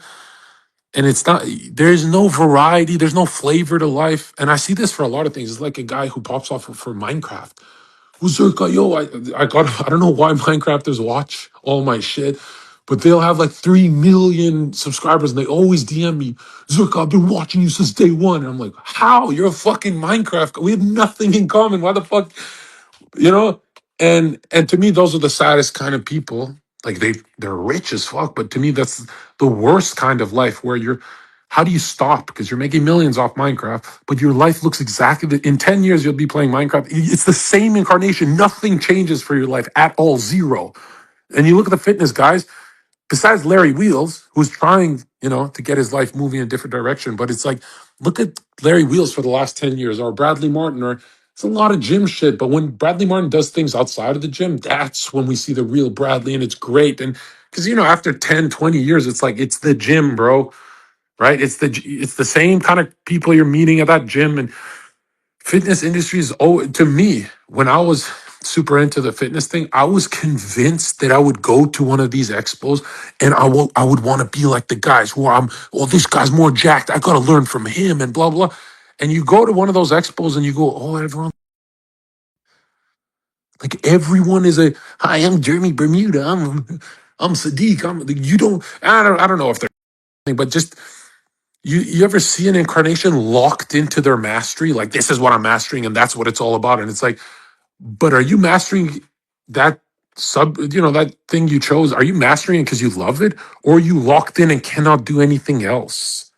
By the way, if you can't evolve, can't do anything else, how are you ever going to be a huge success, right? Like, if you want Instagram to pay you, you will always be the poorest man on the internet. As a man, if your goal is to have Instagram pay you, you will be the poorest on the internet. As a man, you want to, best case scenario, you have Twitter, YouTube, and TikTok. That is like the trinity of money for entertainment or whatever. And a lot of people say streaming. It's not. I don't want to shit on streamers that I know. But if I told you guys how much I know everything of the inside stuff, if I told you how much streamers actually make, you'd say it's a lot of money. But if I told you how much influencers make in total, like I'm talking about the YouTube, the vloggers, if you saw the back end of YouTube or even some smaller podcasts, you would say, oh, wow, streamers don't make that much. Besides Aiden and Neon, I'm telling you right now, like they get the most marketing, and but I'll just say it like this, they get shafted hard and they're still 30 times X, 50 times X, sometimes even 100 times X what the best Instagram fitness guy is making. So when you enter the world of social media, you're like, I'm going to get my life started. I'm going to do this. I'm going to do that. The first thing you have to know is, wait a minute, if I sink my toes into this bucket, there's no money there ever. But I need money to travel, to go to these places, to do my, you know, what I came on earth to do. Yeah, life requires energy. It requires money. And it's like, now, if you're a girl, you could never say that to a girl, because I think girls do good on Instagram. I don't know how. I've met a lot of hot Instagram girls, and they look like they have money. You know, they fooled me, right? And I've met, some, famous OnlyFans chicks who like live broke. It made no sense to me. I guess no money management skills. But man, is there anything worse than like mastering something for 5 years and realizing, obviously mastery pays no matter what field you're in eventually, but it will brutalize you to realize, oh shit, I'm a man in the Instagram market as a fitness guy. And you know what? Maybe, and the worst part is, I've seen this happen to a lot of guys, especially from my city. They'd be like, Zherka, now that I'm at the top of Instagram, I'm competing at a physique show and I'm doing this. I have a problem though. I'm like, what's the problem, bro? And they're like, well, to win this show, I got to be on pharmaceutical, best types of, your level of growth hormone. And I'm like, okay, how much does that cost a year? And they'd be like, well, 20, 35,000 a year to get started. But to win, I need like $50,000 worth of everything in total, not just the growth. And I'm like, okay, so just do that. And they'd be like, dude, I'm broke. I have nothing, my savings. I got 1 million followers and blah, blah, blah, blah, blah. And I paid for this Mercedes. And I'm like, wait a minute. To continue to progress in your evolution, your incarnation, you need money or else you can't go to the next level. Why don't you just work out harder? And they're like, well, that's not how it works. And you don't have that much time because you're getting older and your body's not going to take all the drugs forever. And it's going to reject it eventually. And so I'm like, oh, wow, look at that. There is a time in your life where it says you need money to keep going, but not a little more, not a lot more, a shit ton more, right? It's same for like the YouTube vlogger channels. They come up to me, they're like, yo, Zerk, I have this many followers. I'm beating you. I'm this, but I'm broke and I have to travel to India to do a vlog. And how do you make money? And I'm like, dude, to go to the next level in your vlogging, it's not just about going in debt and shit. It's like, dude, I'm telling you guys right now, when you're entering your field, you're becoming a winner and all that, there are going to be money blocks, huge money blocks. And you're fucked. There is no one on earth who's going to tell you, there's a lot of guys who say, go into your credit card, bro, and stuff like that. But it's like, dude, when you enter a market, make sure it pays. Okay. There's like a lot of people are like, well, what if I love doing this? It's like, no, no, no, no, no, no. If you love doing it, that means you love going all the way. If it requires money to go all the way, you have to fix that too. And by the way, that's the hard part of life. Because the passion doesn't pay for years until it does. And then, you're in this weird place where you were right, your intuition was correct, but you want to go to the next gate. And you're kind of, you know, and that's why the fitness industry died off, right? No one gives a fuck about the fitness guys anymore, right? Then there's the other side where it's like the streaming side, where how much are these guys spending to be relevant? It's I don't want to insult people, but man, it is brutal to stay relevant in streaming. I didn't even know that's a thing. When I had my turn, it was like I had no idea you pay for marketing and stuff. I thought people put you on because you're fucking hilarious and the world fucks with you and shit. And they're like, no, Zerka, that's just you. You're going hard. And I'm like, what? To keep it going? Because your content can't always be fire. It has to get a little stale and boring. Sometimes you just like think of early Aiden versus late Aiden. Like for the last couple of years, it's been boring as fuck. And that happens, right? And and you have to pay money to stay on top of it. That always bothered me because it's like, all right, yeah, sure, if you're rich, you can do that, but you gotta feel like a schmuck doing that, where you gotta feel like the biggest faggot to pay for people liking your shit. Right? Forget, I'm just talking about you when you're alone with the mirror. That's gotta be the worst feeling in the universe. Right? It's like, yo, keep me relevant. Clippers, keep me relevant. And it's like, I'll give you 20,000 a month. And it's like, but you didn't start off like this. You did it organically.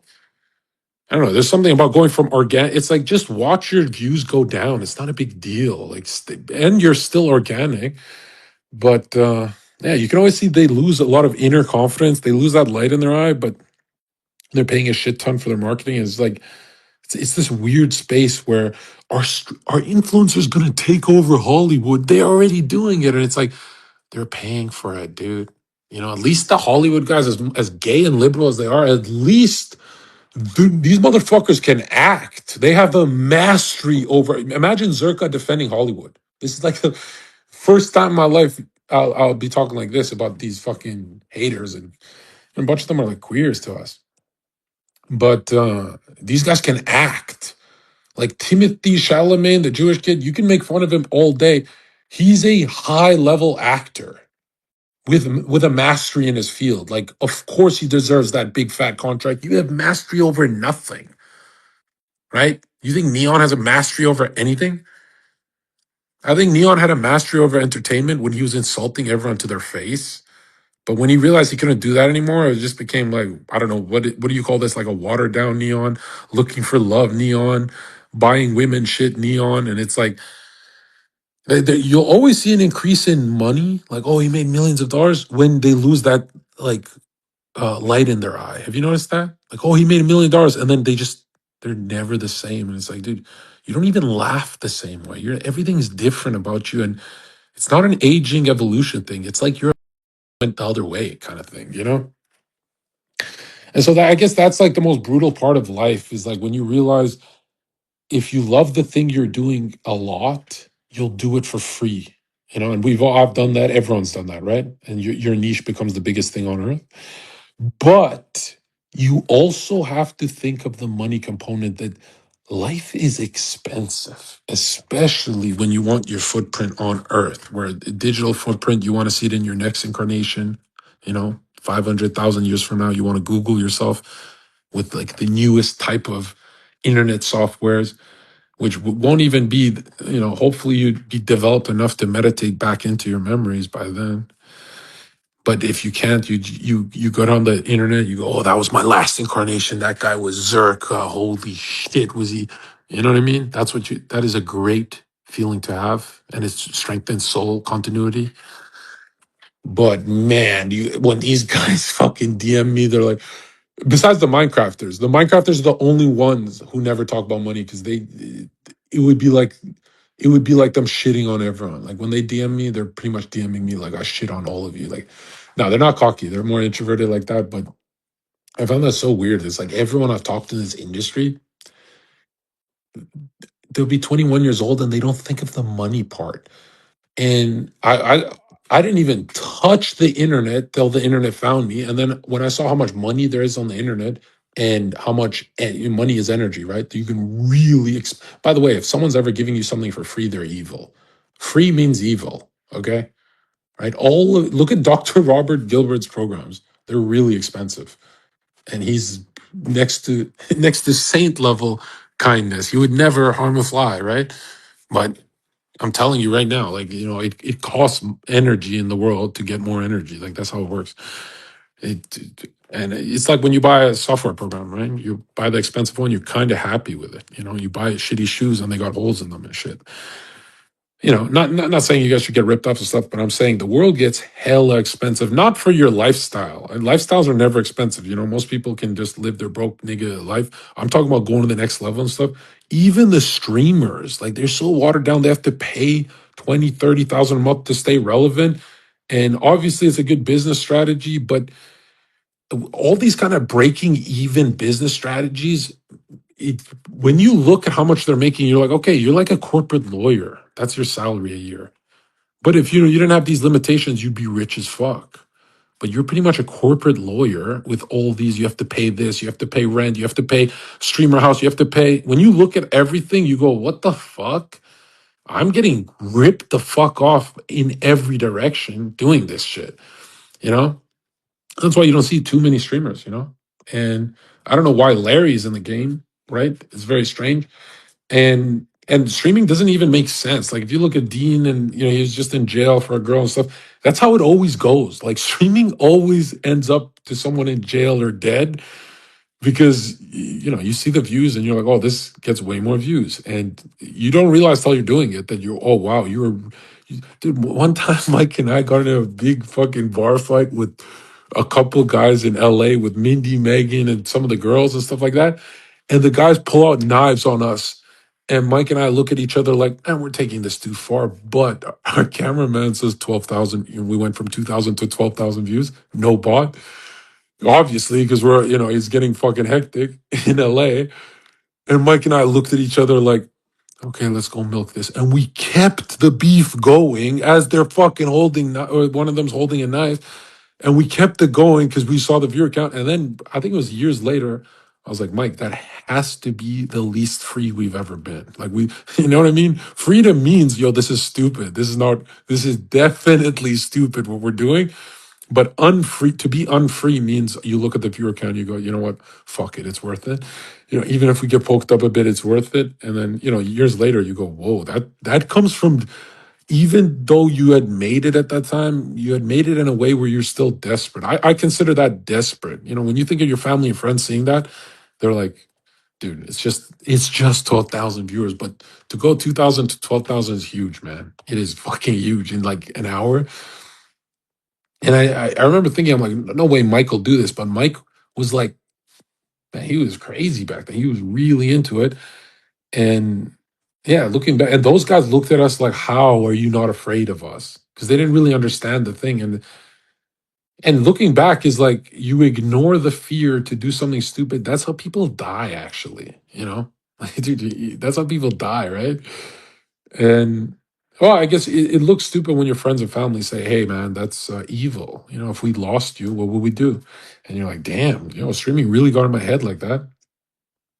Streaming got in my head so much that Anna Var used to cry on stream, and me, the nicest guy on earth, would like, I gotta get like, I would get really into it, man. The more she cried, I'll just see the bump in viewership. I'm like, Anna, no, no, don't cry, no, just, just stop it, Anna. And oh no, she's crying, guys, she's crying. Chat, emote only mode. And then, you know, my buddies would be like, don't emote only mode, bro. Like, let the chat run.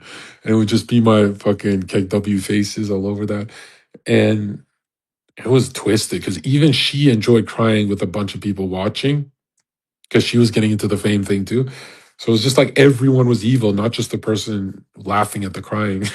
Yeah, there's something about streaming that's like extremely dark, right?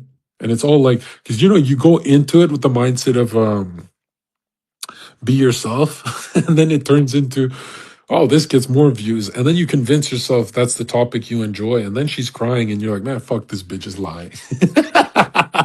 This bitch is crocodile tears. Yeah, and that's where, to wrap it up, that's, you know, I wrote this down. That's I wrote this shit down, bro. Don't get too off track. Stay on target, and the target is Sneako, bro. Sneako loves when people cry on his stream. The guy's pure evil, man. That guy is pure evil, bro. It's just, I don't know if evil's the word, because when Sneako's chill, he's like one of the chillest, most normal people ever. But then he looks at his, you know, did I make enough followers this week? He has that thing in his, he's always worried about his image and what will chat think, right? Like I remember he used to say, what would chat think, Zherka, if they saw you doing this blow, this coke? And I'd be like, what? Who's chat? What the fuck are you talking about? And he'd be like, chat, you know, chat. Like if they saw you like this. I'm like, oh, you mean my fucking ATMs? They're the ones funding this shit. They're the one. What are you talking about? They're my ATMs. They're fun. I used to have an ATM emote because I'd go on streams with like liberal girls on Twitch, and I'd be like, "Do you like your chat?" And they'd be like, "Yeah, I love them. They're so sweet. They check up on me and stuff like that." I'm like, "Really?" Because I just use mine like ATMs. Like they're soulless people that if they jumped off a bridge, obviously I'd feel bad, but tell me in the morning, because I used to stay up all night streaming them. Tell me in the morning. I used to talk like that, and my chat, 2,000 viewers of KEKW, they loved it. And one of the girls started crying. I find me the name of the girl. Started crying. She started crying, and she's like, "I can't do this anymore." And she leaves the call to talk to her chat, and it wasn't fake, or she wasn't trying to look cool online or any of that. Like she actually cried because of how cruel I was being to the. Because I was like the highest paid streamer for the last like 8 months at that time. I was like beating Pokemon's subscription count, not sponsors, but subscription count. I was shitting on the game, like 6,000 subscribers for a smaller channel. It was fucking gnarly. And she started crying, saying that was the most evil thing I've ever heard. Like, Zherka doesn't know, I can't even pay rent with my 50 viewers, and he has 2,000 viewers watching right now. And he's saying that he doesn't care about any of them. And I'm telling the truth. Like, who the fuck are these people? Like, they're just people sending me money. Like, who the fuck bro, when people act like, yo, they care about chat, it's like, name him. Name. Because here's what it is, bro. When you stream a long time, it's not people. Like, a lot of you guys DM me like, oh, Zerka's responding to me as an individual. No, I'm not. I see you guys as like a group soul. You guys just have udders that I fucking just milk. That's what I see. And my only game plan is, as long as you don't scam them, you can milk the shit out of them. That's fair, right? Right? It's like I like to get. I don't mind getting milked if the program I'm buying is really good software, right? It's like I think that's a fair that is market capitalism there. But anyways, like Sneako, man, he's Dan Bilzerian. Like, who are these people? Like, I like making these calls on these spaces to remind people what it sounds like to actually have fun with social media, because the way these people are going about is like they always have that constipated face. It's like, shut the fuck up, bro. You guys attacking Nick, you don't hate Nick, you wish you were Nick. That's the truth. By the way, everyone going at the king is just embarrassing. It's like first of all, Nick wouldn't be perceived as a king if you guys didn't make him like that, but you guys are so focused on him, it looks like he's your god, actually. Like, when Dan Bilzerian's focusing on Nick, it looks like he's the greatest fanboy ever. It's like, bro, we're trying to spare you from looking bad on the internet. You look like that's your actual god, bro. Like, relax. Okay? It's like JW, man. JW's always Nick, Nick, Nick. And it's like, dude, is it coming from a place of insecurity? Yes or no? Yes or no, bro? You know? You guys gotta relax with this shit, man. Another thing is the guy's been doing this a long time. I think we trust him more than Dan Bilzerian and the leaf that is Sneako. I don't even have hate for Sneako. I don't have anything bad to say about Sneako. I'm just saying that for as long as Sneako's an influencer, I'll always be on the team opposite to him. Right? He represents everything that's liberal. Right. Remember, I don't mind if you're a consistent liberal like Hassan Piker, a fucking homo, going to jail forever. I don't mind that because at least you were consistent. But this whole I'm a new liberal type, right? Or when Sneako, there's clips of Sneako on the street and someone goes, "You've chilled out now," which they're calling him a bitch to his face. They'd be like, "Sneako, you've chilled out now. You've really chilled out now." And Sneako will always smile and be like, they'd be like, "You're more left now. You're more liberal now. They're calling him a changeling, and he'll smile. He'll always smile if he's called more liberal or more tolerant or whatever the fuck. Right? It's like not even real it's fake tolerance. But yeah, you'll always see that. It's like, like his biggest fear is to be called red pill, and it's like, bro, you're great at your biggest smile from ear to ear comes from being called gay, or you've changed, you're more like us now. It's like, dude, this is not a healthy thing at all, like at all. You should always see a person evolving and not always having the same strong opinions, but there should be a theme to the incarnation. There should be a theme going in a direction, right? I could easily attack Nick for not seeing the Sneako deception sooner, but Nick is consistent, bro. Like, isn't the most beautiful thing about a human is their consistency? That even though Nick, Hassan Piker, and Zerka change over the years, there's a theme to their name. Like, the name signals something. Oh, that's Hassan. That's Zerka. That's Nick. At least whatever demon is eating them up inside is evolving, but it's not going away. It's not like change. You're not changing what's eating you up inside to something else like Sneako. He's changing it like a leaf blowing in the wind, bro. And bro, I'll say this: until my dying breath, I don't want to attack Islam too much, but online Islam, which is a different kind of religion, I don't think there's anything worse for the world than those thought forms they engage in. Like, online Islam has to be the greatest cancer ever given to society, more than Zionism, more than, because let's be real, they're instigating a lot of it. They're instigating so much of it. It's like, dude, we're in the Christian side. We love you guys. That's why we send you messages of Jesus. But this messages you guys sent us is probably like, I know it comes from your degenerate family members, right? It's in your blood to do that. You guys are not as individuated, but it's like, I don't tell people Jesus Christ is God to be an online crusader or be that guy, or because I'm religious, I'm not. I'm none of those things. I'm none of the things you can label me. None of them, right? I'm not wearing a social mask where I pretend I'm a good little Christian, not fucking bitches, and I don't do none of that. I'm not a little saint or any of those Templar channels, but I started the Templar shit. Don't forget that. And I'm telling you right now, if I'm none of those things, then you know it's not a LARP when I tell you Jesus Christ is God. There's nothing LARP about this message. Whereas when you guys tell me about Allah and stuff, it's LARP. It's you guys are at the nightclubs and shit. You guys are all phonies, right? Live your authentic self and then tell me who is God. You could never do that. You freak the fuck out if you showed people what you're doing in the shadows. And I'm not saying this as like a fundamentalist Christian where it's like, oh, you got the wrong God, you're going to hell. I would never say that. I'm saying, and I'm not saying you're going to be punished for not knowing who God is. I'm just saying you're going to feel like you missed out in that in between period on the other side. You're going to feel like you missed out. You're going to feel like, oh, Zherka's kind of not trolling at that part, right? Oh, it looks like he's actually self-remembered enough to help the world. Yes, I have. I don't self-remember video games like you guys, man. I don't self-remember my childhood. I don't do no sentimental shit. I'm here to benefit the world. Even if it means I'm excluding myself sometimes, that's fine, right? I think I'm the only human who will say this, but I don't even mind being a little late to the party in heaven as long as I get more souls up there. I really don't mind. And I'm not saying I'm a bodhisattva. I'm not saying that I'm taking a vow right now. I'm just saying that that is the direction my heart wants to go in, where it's like, if rockstar Christianity does not benefit the world, I wouldn't be doing it. Period. Point blank. I would not be doing it at all.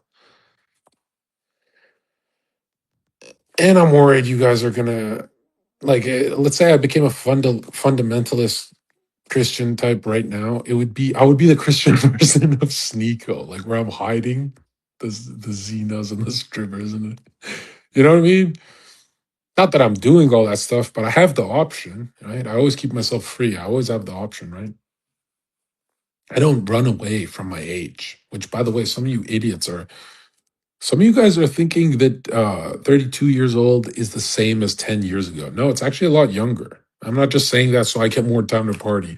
I'm saying that is the spirit of the times where a lot of you guys are going to be convinced to have kids around 30 and it's not the move. Maybe 20 years ago, 30 years ago, but right now, economically, I think your baby could starve to death, bro. Like, I think that's what's going to happen to you. Like, when I warn you guys about that kind of lifestyle, I'm really telling you that everything Andrew Tate's saying is not actually going to increase the population at all. Telling people to have kids isn't going to make them have kids at all. A lot of people think that's how promotion works. It's like direct and stuff, but you have to look at the soul needs of who's incarnated, what does the unconscious masses really need.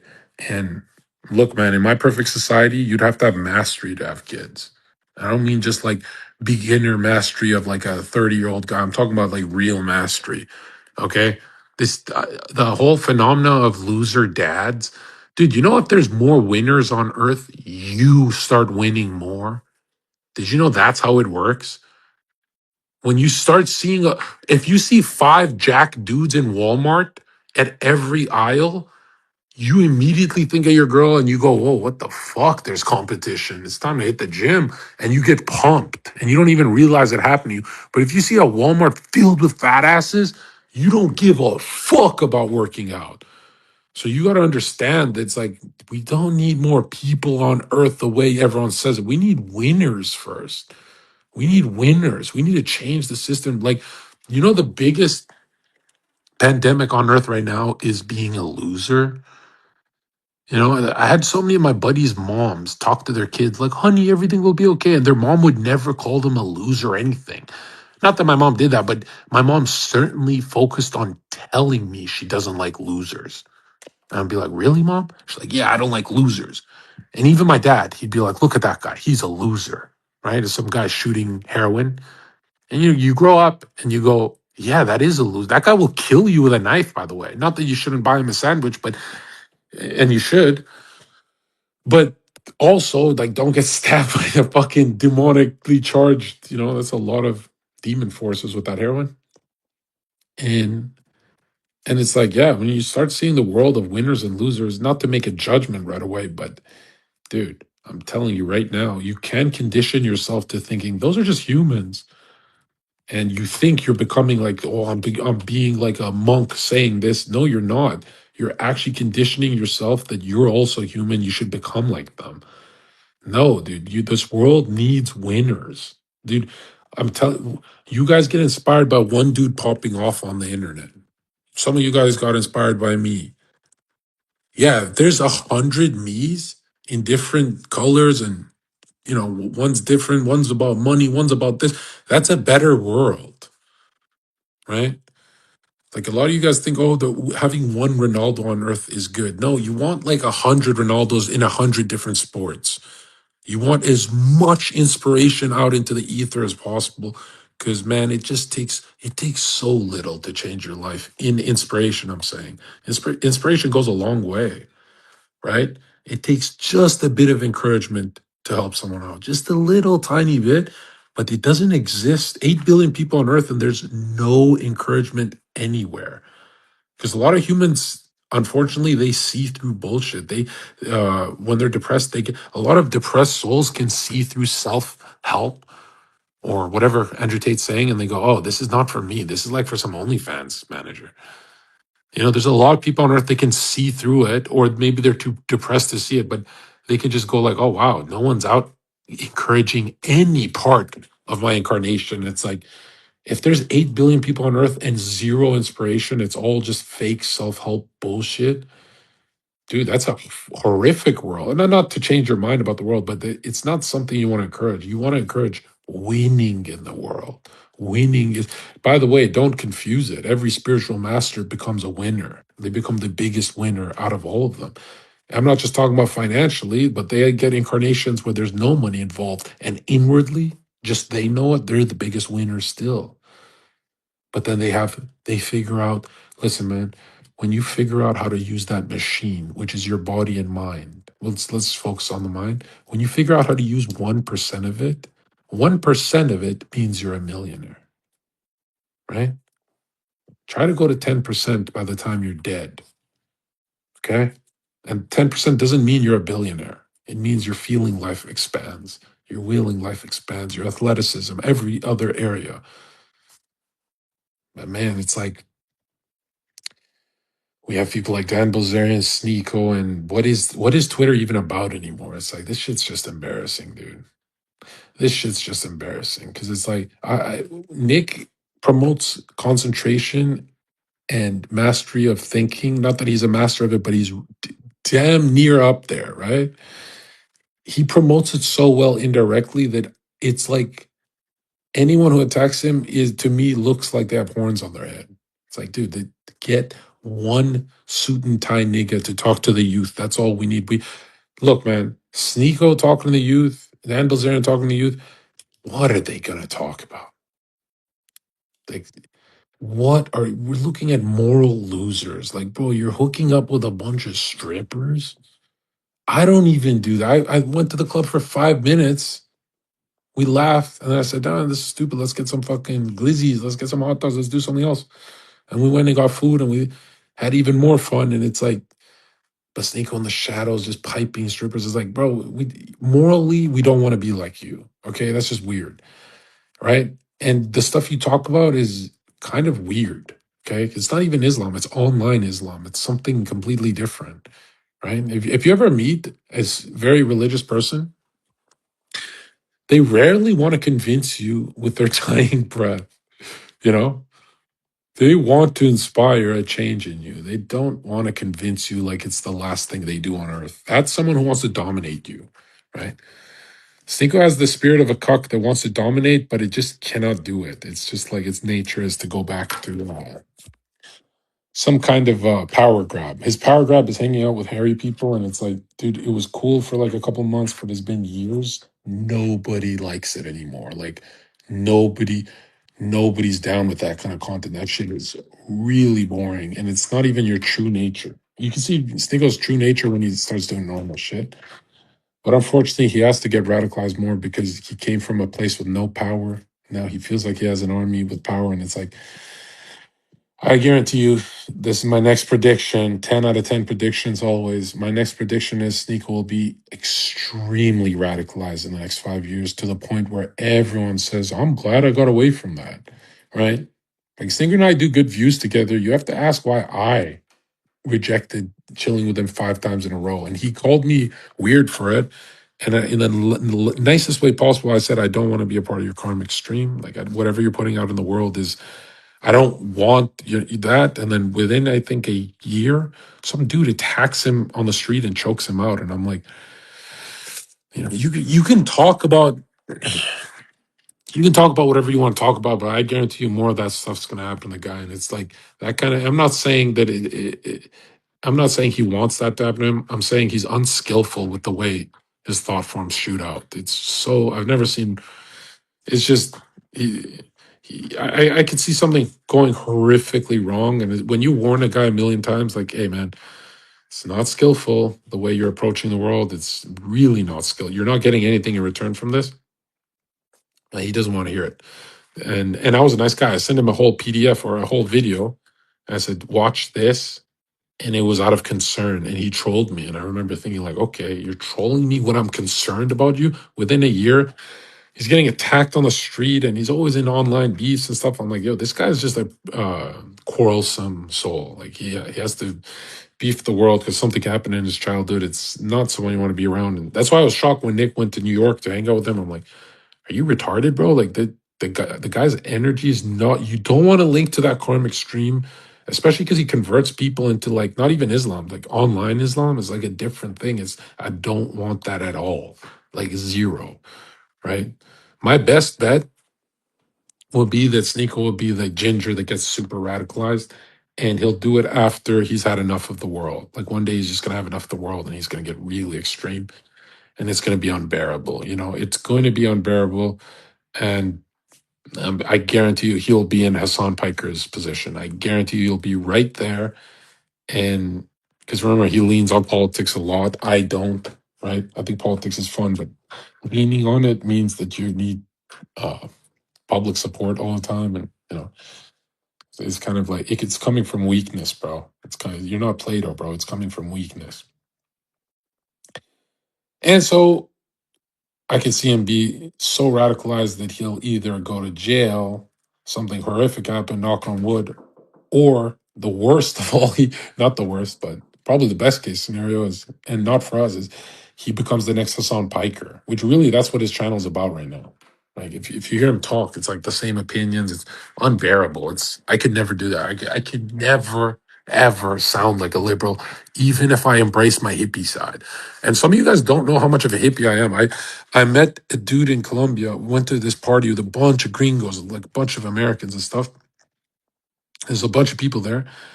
And this girl's giving me attention and stuff like she's bad as fuck and all that. And I'm making jokes like, yo, I'm going to marry her. And then the guys who live in Colombia, the Americans, one of them comes up to me. And he's a super nice guy. He's with his girlfriend and stuff. He's like, Zherka, you don't want to marry her. I'm like, what the fuck? He doesn't know when I'm joking and stuff. But anyways, we're partying together and stuff like that. And my heart chakra is blown wide open, right?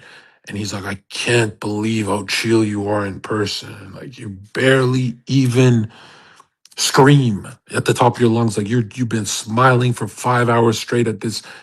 We were at a 30-hour party in one room. It's fucking awesome, actually. And people come in and out and stuff. And it was like 20 chicks and 5 guys. And he's like, dude, you've been smiling for 5 hours right there. And I was talking to everyone and being social and stuff. And he's like, I cannot believe how chill you are in person. And I'm like, well, there's no debate. Like there's a party setting. It's not a debate setting, right? He's like, yeah.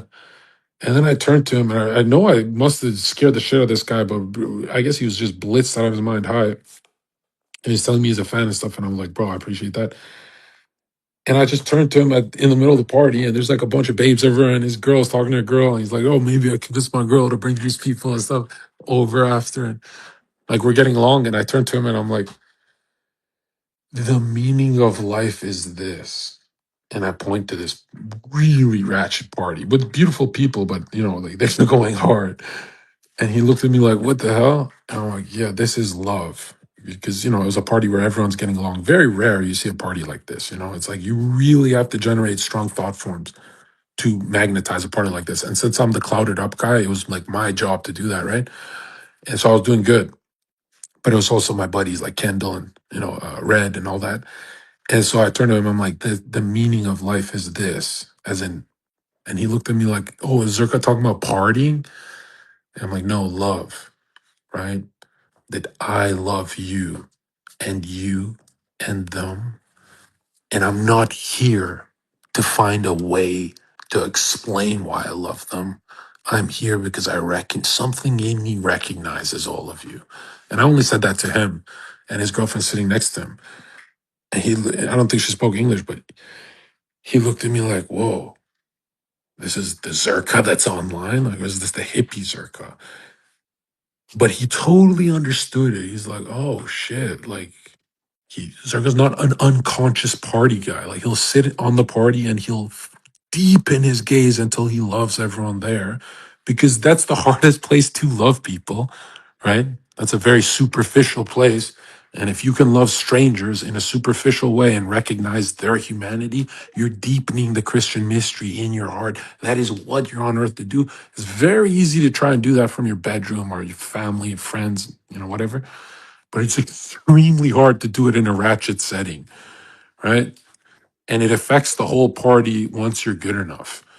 And it gets kind of evil because it makes you a lot more attractive to the chicks too, because they go, oh shit, he's radiating love from his center. And that is hard thinking. That's what you're on earth to do. It's not just about making the money and your career and your craft and your mastery. It's, you're a threefold soul. You've got to deepen every side of you. Listen to Andrew Tate, Sneako, and Dan Bilzerian. That does nothing for us, man. We listen to a Christian message from Nick, and that's about it. Who else do I promote? Nobody. What about this guy? None of them. None of them. Like I said, we're brothers in Christ. That's it. Now, if I was anyone else on earth, I would promote other things, but it's a Zerka incarnation. So by the time I'm dead, I'm only going to promote the Christ that is within, that has to be born within you. And you have to focus on your life going this way. You cannot be mixing it up with online Islam and blah, blah, blah. I'm telling you right now, there's a reason you're around me in the first place. It's because of stuff like this. It might be the funny stuff, but the important stuff is stuff like this.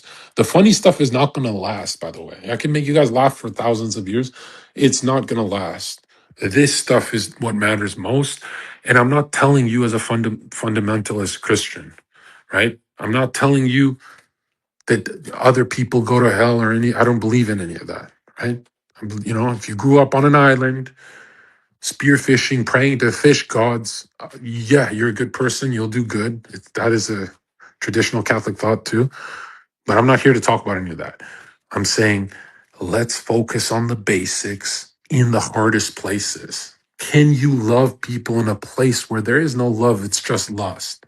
Strengthen it there.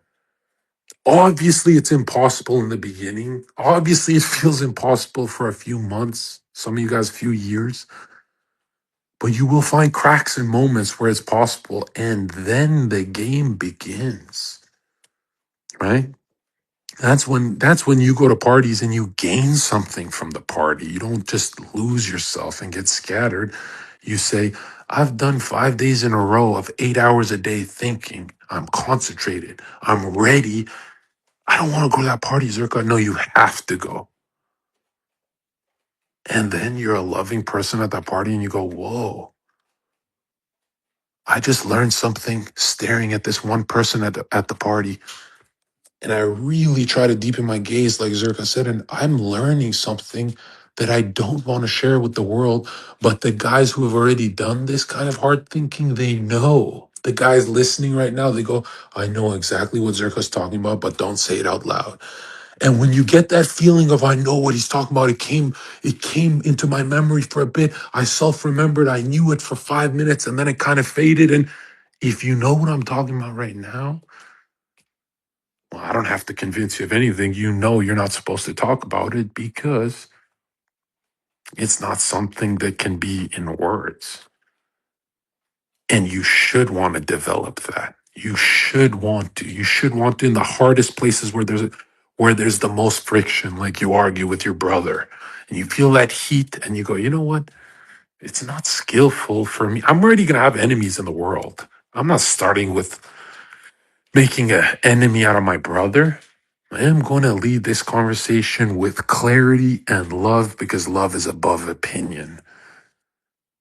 And then you look at your brother and you go, I disagree, but maybe you're right. Maybe it is your way. And he will laugh. He will say, what the? And you're going to be like, because I love you. And he'll be like, you're a fucking hippie. Get the fuck out of my room. You'll be like, okay.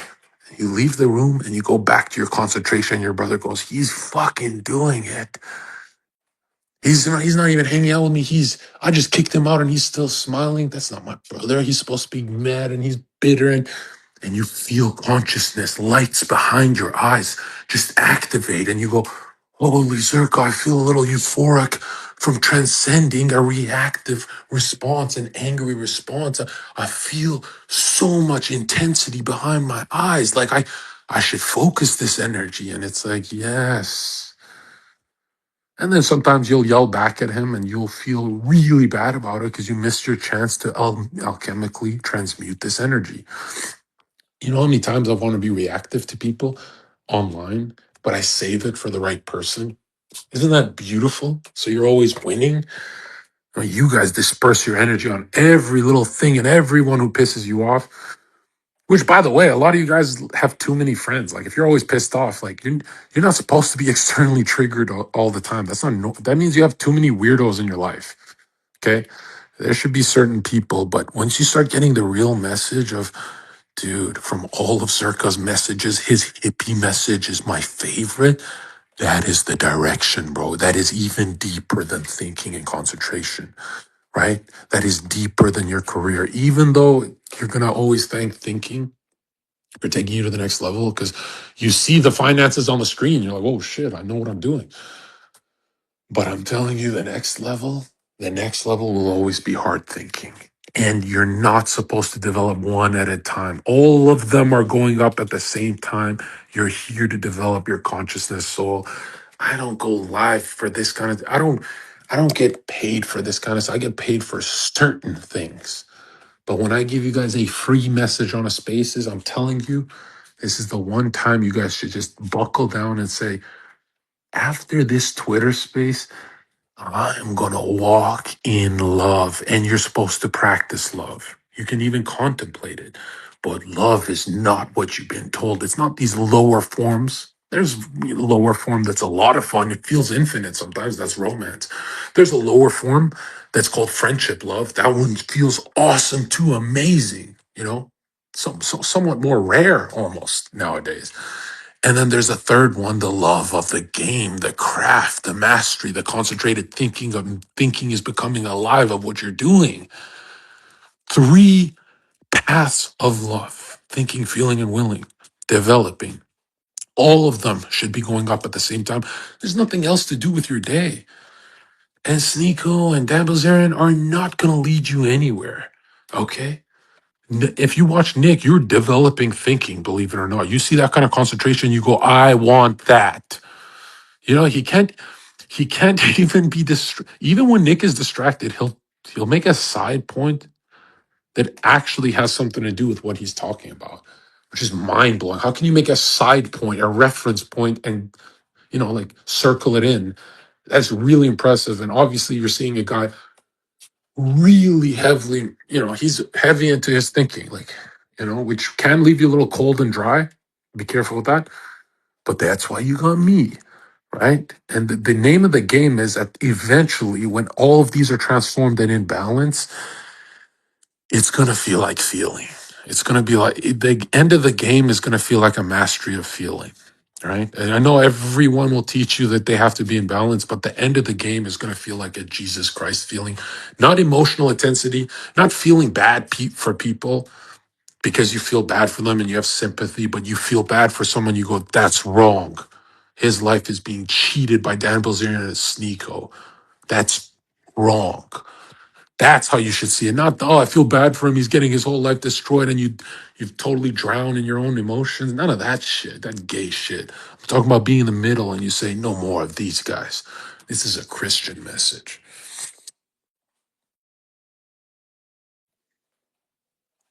All right, let's bring some people up here. Let's talk to the people. What's up, Mike?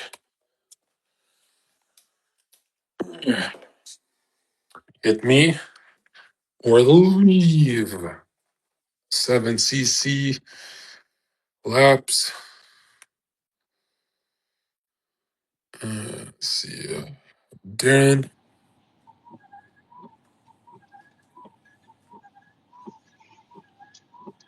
Jon Yo, fucking Zherka. what's How you good? doing? Chilling. Yeah, I like the thinking and feeling willing talk. It definitely brings me some thought in terms of the theme of Sneako's character as of late, because he does not have a consistent theme throughout his career, and he kind of blew up on the red pill wave. Um, but yeah, it's good to always be able to see your shit on the timeline because it kind of brings everything back home. So yeah, bro, Is that your windshield wiper? it's raining over here.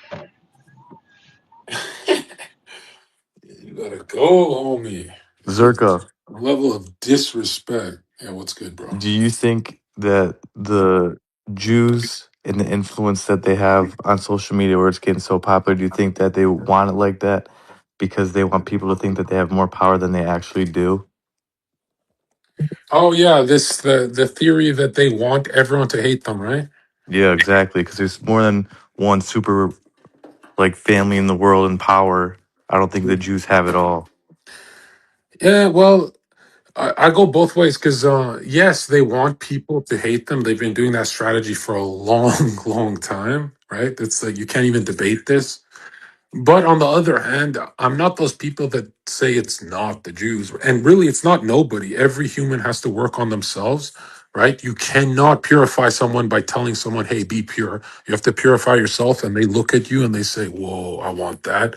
That's how it actually works. So technically, everyone saying it's the Jews are evil too. Like, don't get it twisted. You know, if a human's pointing at a group of humans, he's doing something evil, right? You should be working morally refining yourself, but also don't let them kill children. And I don't believe it's the Catholics secretly or blah blah blah. And I could see so much power, you know, in that direction.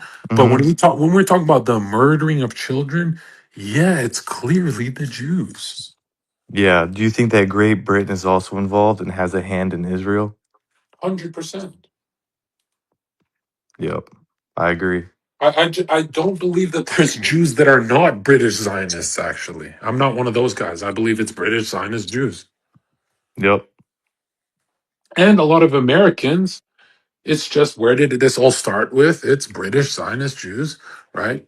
And I see a lot of subversion with the Catholic Church. So I'm not like Nick there. You know, they accuse me of being a Protestant for this kind of stuff.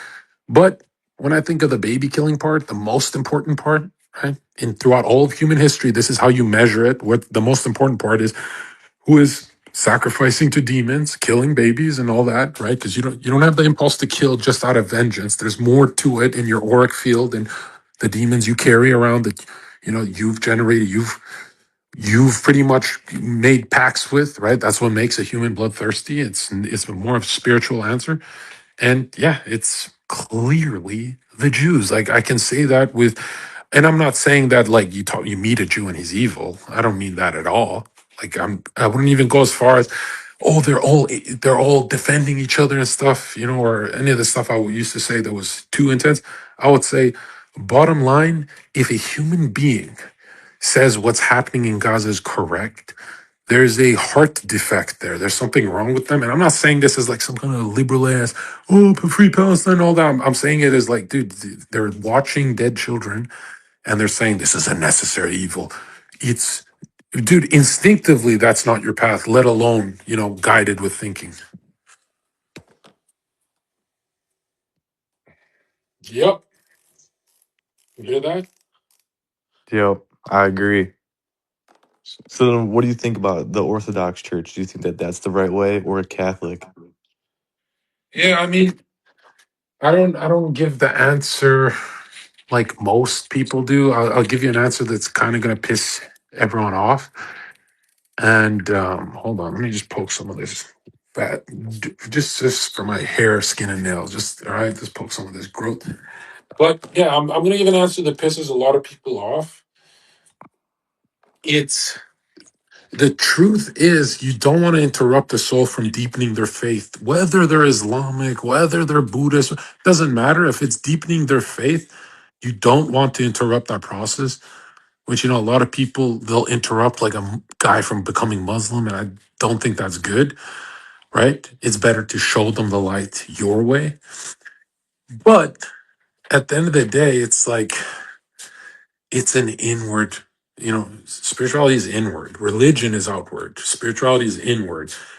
If someone's faith is stronger with the Orthodox Church than it is with the Catholic Church, you're not really technically supposed to get in the way of that.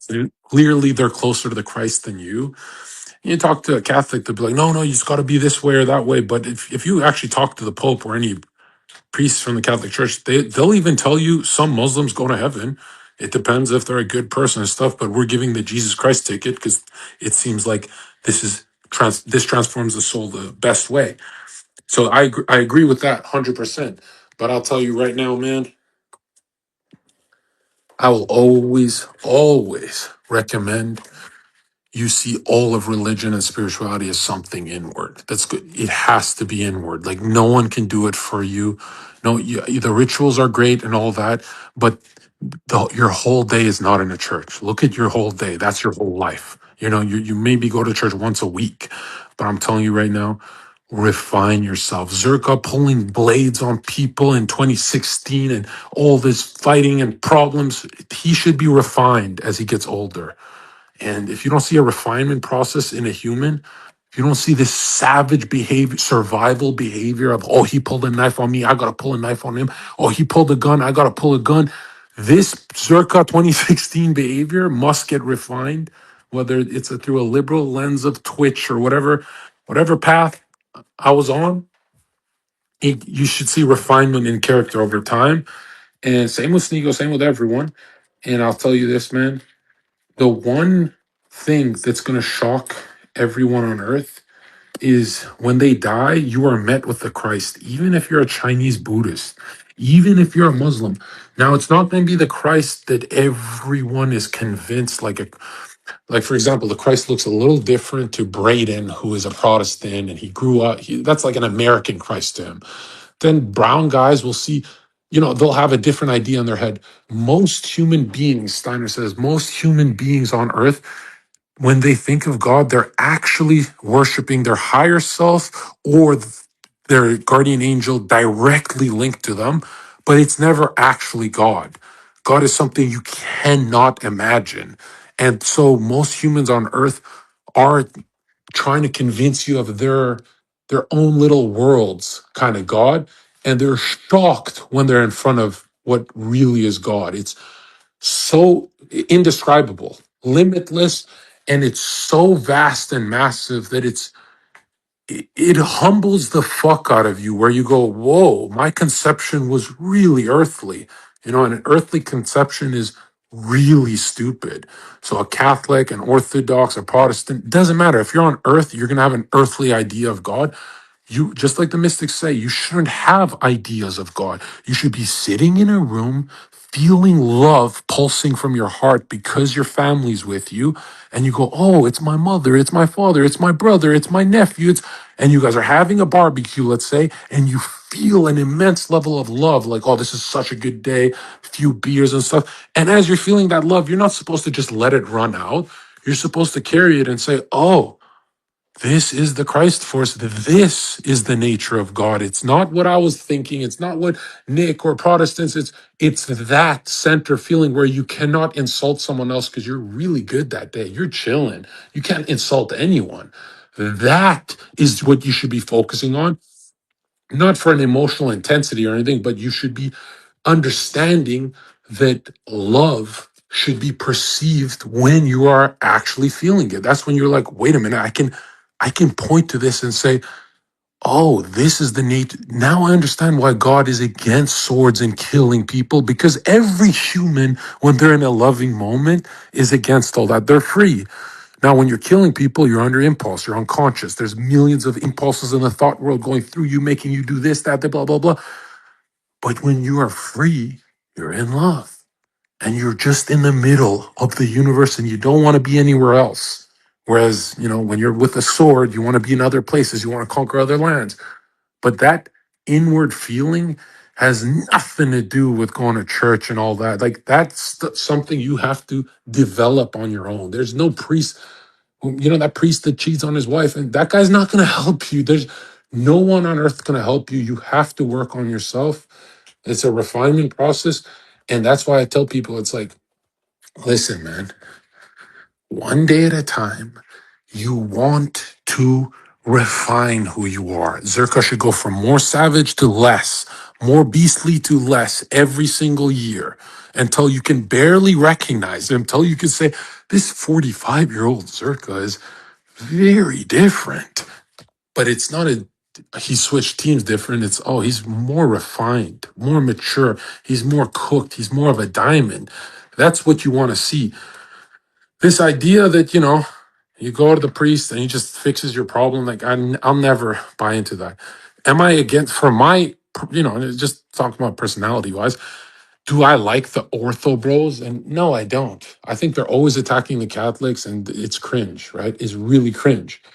Do I like let's be real. I fit in the most with the Protestants. Like, if we want to really call what Zerka is, I fit in with those guys the most, or like that Americana energy. But why I give it to the Catholics is beauty, man. There's so much beauty there. There's just so much. If you're going to travel the world, and like, the greatest part of traveling is not just being a stupid degenerate and partying and all that. The greatest part of traveling is you're sobering up and you have to go to a temple or a church, or you go visit the Catholic churches around the world. It's fucking amazing, dude. Excuse my cursing. It's amazing. And I'm telling you right now, I'm all about the feeling life. I'm all about beauty. And so, anytime someone asks me, what do you think Orthodox? Do you think? No, I'll point people to Catholicism, right? Although I want your lifestyle to look a little more Protestant, orderly like Nick, but a little more freedom based, whereas Nick is more security based. So Nick and I are on completely different trajectories, but with the same God force. And it's going to look different for everyone. Some people are going to be more into that orderly security type of lifestyle, and some people are only going to see their potential max out of what they want to do on earth when they feel more of a freedom impulse, right? And they're both of them are not they're both correct. Like, with God you should feel secure and freedom at the same time, which is euphoric. It is, there's nothing better than being free, do whatever you want to do, but doing the right thing, because you're free and the rest of the world is angry and unconscious and they're being driven by demons. And you're like, no, I will bring them back. That's the greatest feeling in the universe. I'm not even talking about feeling, it's something higher than that. But yeah, it's like, at the end of the day, I cannot promote the stuff that I don't believe in. I don't believe that those guys who go to church every week are doing anything. The rituals are strong. It's strengthening their faith, so we like that. But I don't believe those guys who don't work on themselves are doing anything at all. I genuinely believe those guys who go to church to get their problems fixed, and then they go home and just, they're doing nothing with their whole life. They're probably like scrolling Twitter or whatever. Yeah, I think those guys are fucked, completely fucked. Because humans are given a lot of time on Earth, a shit ton of time on Earth. And you don't really, you think, oh, it's not that long because I'm this age. Dude, you can do 2 weeks of work in 2 hours if you put your head to it. A lot of people have discovered this, and it's a really depressing thing to discover. It's not a superpower. You see how much of your life you've wasted. And so when you see it as how much, let's say you're staying concentrated every single day for years, yeah, if a human stayed concentrated every day for 3 years, I think he'd do everything he's trying to do in the next 500 fucking years. So yeah, God gives you a shit ton of time. It's just you're not equating it to concentrated time. Now, I still want people to go to church and do all that. But again, self-mastery has to come before religion. For thousands of years it's been like this. It's just how it goes. You're not going to ask a teenager to be a good little Christian because they're just going to fap all day. Like, it's just, that's just how it goes. I think that's why Charlie Kirk was impressive, because it didn't, he didn't have like a chaotic phase, I guess, and he ended in the most chaos. Like, he's linked to karmically what happened to him. I'm not saying that he's a bad guy. I'm saying that that's the world he's been engaging in for a long time, not just now. And, all of Charlie's chaos came at the end, not the beginning. I don't like to see that. I don't like to see that at all. I like to see people's chaos come up first. And as they're aging, they refine themselves. I feel like people are in the game a lot longer that way. They get to do more, less tragedy. And, for Charlie, it's all of his edgy behavior in his teenage years. It wasn't expressed, so it came out during his adult years. And, to us, it's not edgy, but to him, it was very edgy what he was saying. And it, garnered a lot of hate against him. Same with the not speaking up for the dead babies in Palestine. Karmically, he's definitely not favored for that. I'm not saying that God's picking. I'm saying he's picking every night he goes to bed. You don't want to, you don't want to speculate on karma ever. You never want to play God. But I'm saying, a lot of that chaos came in one bullet at the last second. And that's, how someone dies is not random, bro. It's really not, especially a death like that is not random.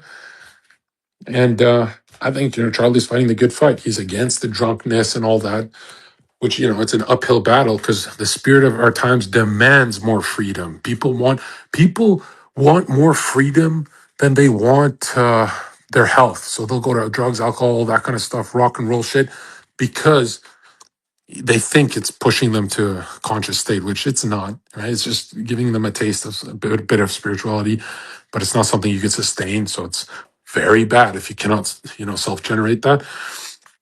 And, unfortunately, it's like you have to see the world like this. It's like, do you want a bunch of people to have everything happen to them in their 30s or gradually? And I'd rather kids make mistakes. I think kids making mistakes is cool, because adults making mistakes is really brutal to see, dude.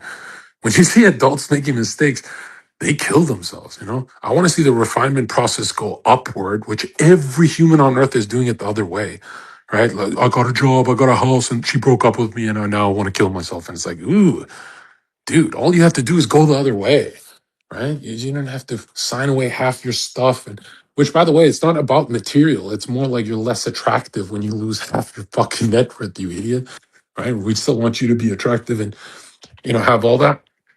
And so a lot of people, are convinced their karma is clean until their wife, abandons their ass. It's like, there you go, told you so. It's like, these souls that are incarnating right now are not that innocent, bro. We've been telling you guys this, guard your stuff, guard your individuation process, and that's, some of that stuff has to happen to you guys. But it's like, again, freedom is number one. Ren she'll like you more when you're a free soul, right? Some of you guys just obsessed with insecurity, like, or excuse me, security. And it's so strange to me because it's like, dude, she's getting blacked by the freedom guy. Like, you know what I mean? Like, it's, don't deny your nature. If you're here for freedom, show it, do it, live it. Don't destroy yourself. Don't suppress it until it comes in other ways. And know who you are. Like, I don't follow channels that can destroy me. Right? I know Dan Bilzerian. I follow him. He's a fucking idiot, bro. He's literally a fucking idiot who did nothing with his life. He got money from his dad. I shit you not. Google that. All right. That's doing nothing for me. That, to me, that's like goy slop entertainment. Okay. I don't even think he's standing up for anything. And I'm telling you right now, man, I'm never gonna be the guy who tells you this church, that church. Because let's be honest, you're at the church once a week if you're lucky, bro. But you're with yourself every day, right? And you're fucking up every day. Right? Don't waste your time, right? Don't think your priest has the answer. I'm not Nick who's going to tell you the priest is, and I don't even think Nick thinks that, right? There's no way he does, where, even priests they fall all the time, right? So it's like, clearly all of spirituality is you versus you. That's all it is. Everything external is cope. If it doesn't feed your individuation process, it's useless to you. That's why I encourage people to have girlfriends early. Heartbreak early is awesome. Let's get through the mistakes, right? I want to see every human that interacts with me. I want to see their 25, 26, 27, 28, 29, 30, 31. Those years, I want them to go exactly like Zherka's, where every year he made a shit ton more money, a shit ton more girls, but the heartbreak is already dealt with. Everything is done, as much as it could be done. And it's a refinement process upward where you laugh more and more and more. That's what I want to see. All of my friends, everyone I know, everyone in the industry, it's the other way around. It's, they turn 30 and the girl leaves them and they get destroyed and they listen to my spaces and they go, why are you so amped up on life? And it's like, I'm not, bro. I'm not amped up on life. You are just a depressing fucking little bitch. That's who you are. I'm not amped up on life. I'm just strategic. I'm strategic with when to make mistakes. Okay. Sometimes I open myself up for more mistakes. I even tell my buddies, I'm like, yo, guys, we're going to go to this party. Let's make some mistakes.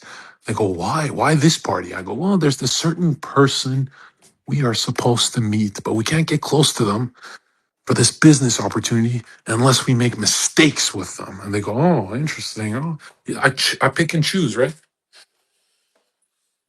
All right, let's see what else we got. Who else we got? JW. What do you got, bro?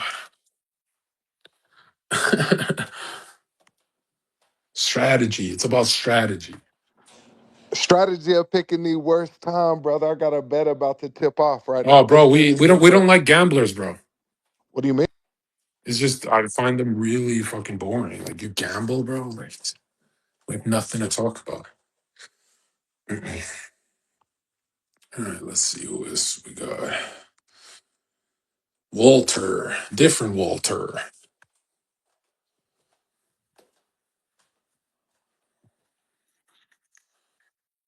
Yeah, what's up, bro? Hi, Zherka. It's the first time I'm actually catching a space live. That's So glad. that's I that's tried for crazy. weeks. That's I tried crazy. for weeks. Yeah, because I just randomly do them. I just fuck everyone over like that. No, it's great. I really love this content. It's like makes me think. Like I want to do them myself as well. Hell yeah. So it's gonna be great. Yeah, but I really like the thing you said about the parties and how you kind of can influence the whole room with the way you use your heart, Mhm. right? Yeah. It's very interesting because I mean, I'm like in a dorm right now, student dorm, and I have like a bar, and we're hosting parties almost every week. I'm kind of maxing the student life right now because this is gonna be my last semester probably, and it's really nice, like listening to your spaces and trying things out. It's great. Appreciate that. But yeah, but I have a question for you regarding orthodoxy because we were speaking about that, and I'm Orthodox Christian, and I get the criticism towards Ortho bros. Yeah, I'm talking about There's a more of the lot of online space. I'm not talking about the yeah. corner. I do think like that. There's certainly online It people feels are to me like different. the People, the Orthodox community online feels more repressed to me. Whereas the Catholics, they'll make some mistakes. They even talk to you about in the DMs and stuff. But Orthodox community, it seems like they don't go out as much. They hate women more. It's all that kind of stuff. well, I mean, I could say the same about Catholics, but it's always like we have biases at the end of the day. Yeah, yeah. I'm just, I just think like maybe it is very important what kind of Christ, what the Christ is that we submit to or worship. So I myself came to Christianity through philosophy and theology. I did it in a kind of logical way, and In my opinion, that's an awesome way. I think so too, because there is actually a way to, well, and that is what shocked me when I was 18, that there is a way to, well, prove God, but you won't do it with like natural No, sciences. I'm saying You can this only, is easily the longest way, like the most draining way, the hardest way. But imagine you study every single philosopher, and usually you get caught up with one or two and get obsessed. But imagine you studied yeah, every single philosopher. At one point, after, if you're like me, at one point you go, why are they all talking about scripture? Even the atheists, they all pick a story from scripture to explain a thought process. And at one point, you're like, wait a minute, there's more atheist philosophers talking about scripture than even Christian ones. You get shocked. You're like, why are they all talking about scripture? Why is it so important? Oh, that's because where history started, but not really. Look at recorded history. And then you realize, oh, this is, the mystery of Golgotha is the center of the timeline. Like, this is the deepest, darkest part of the timeline that we get saved.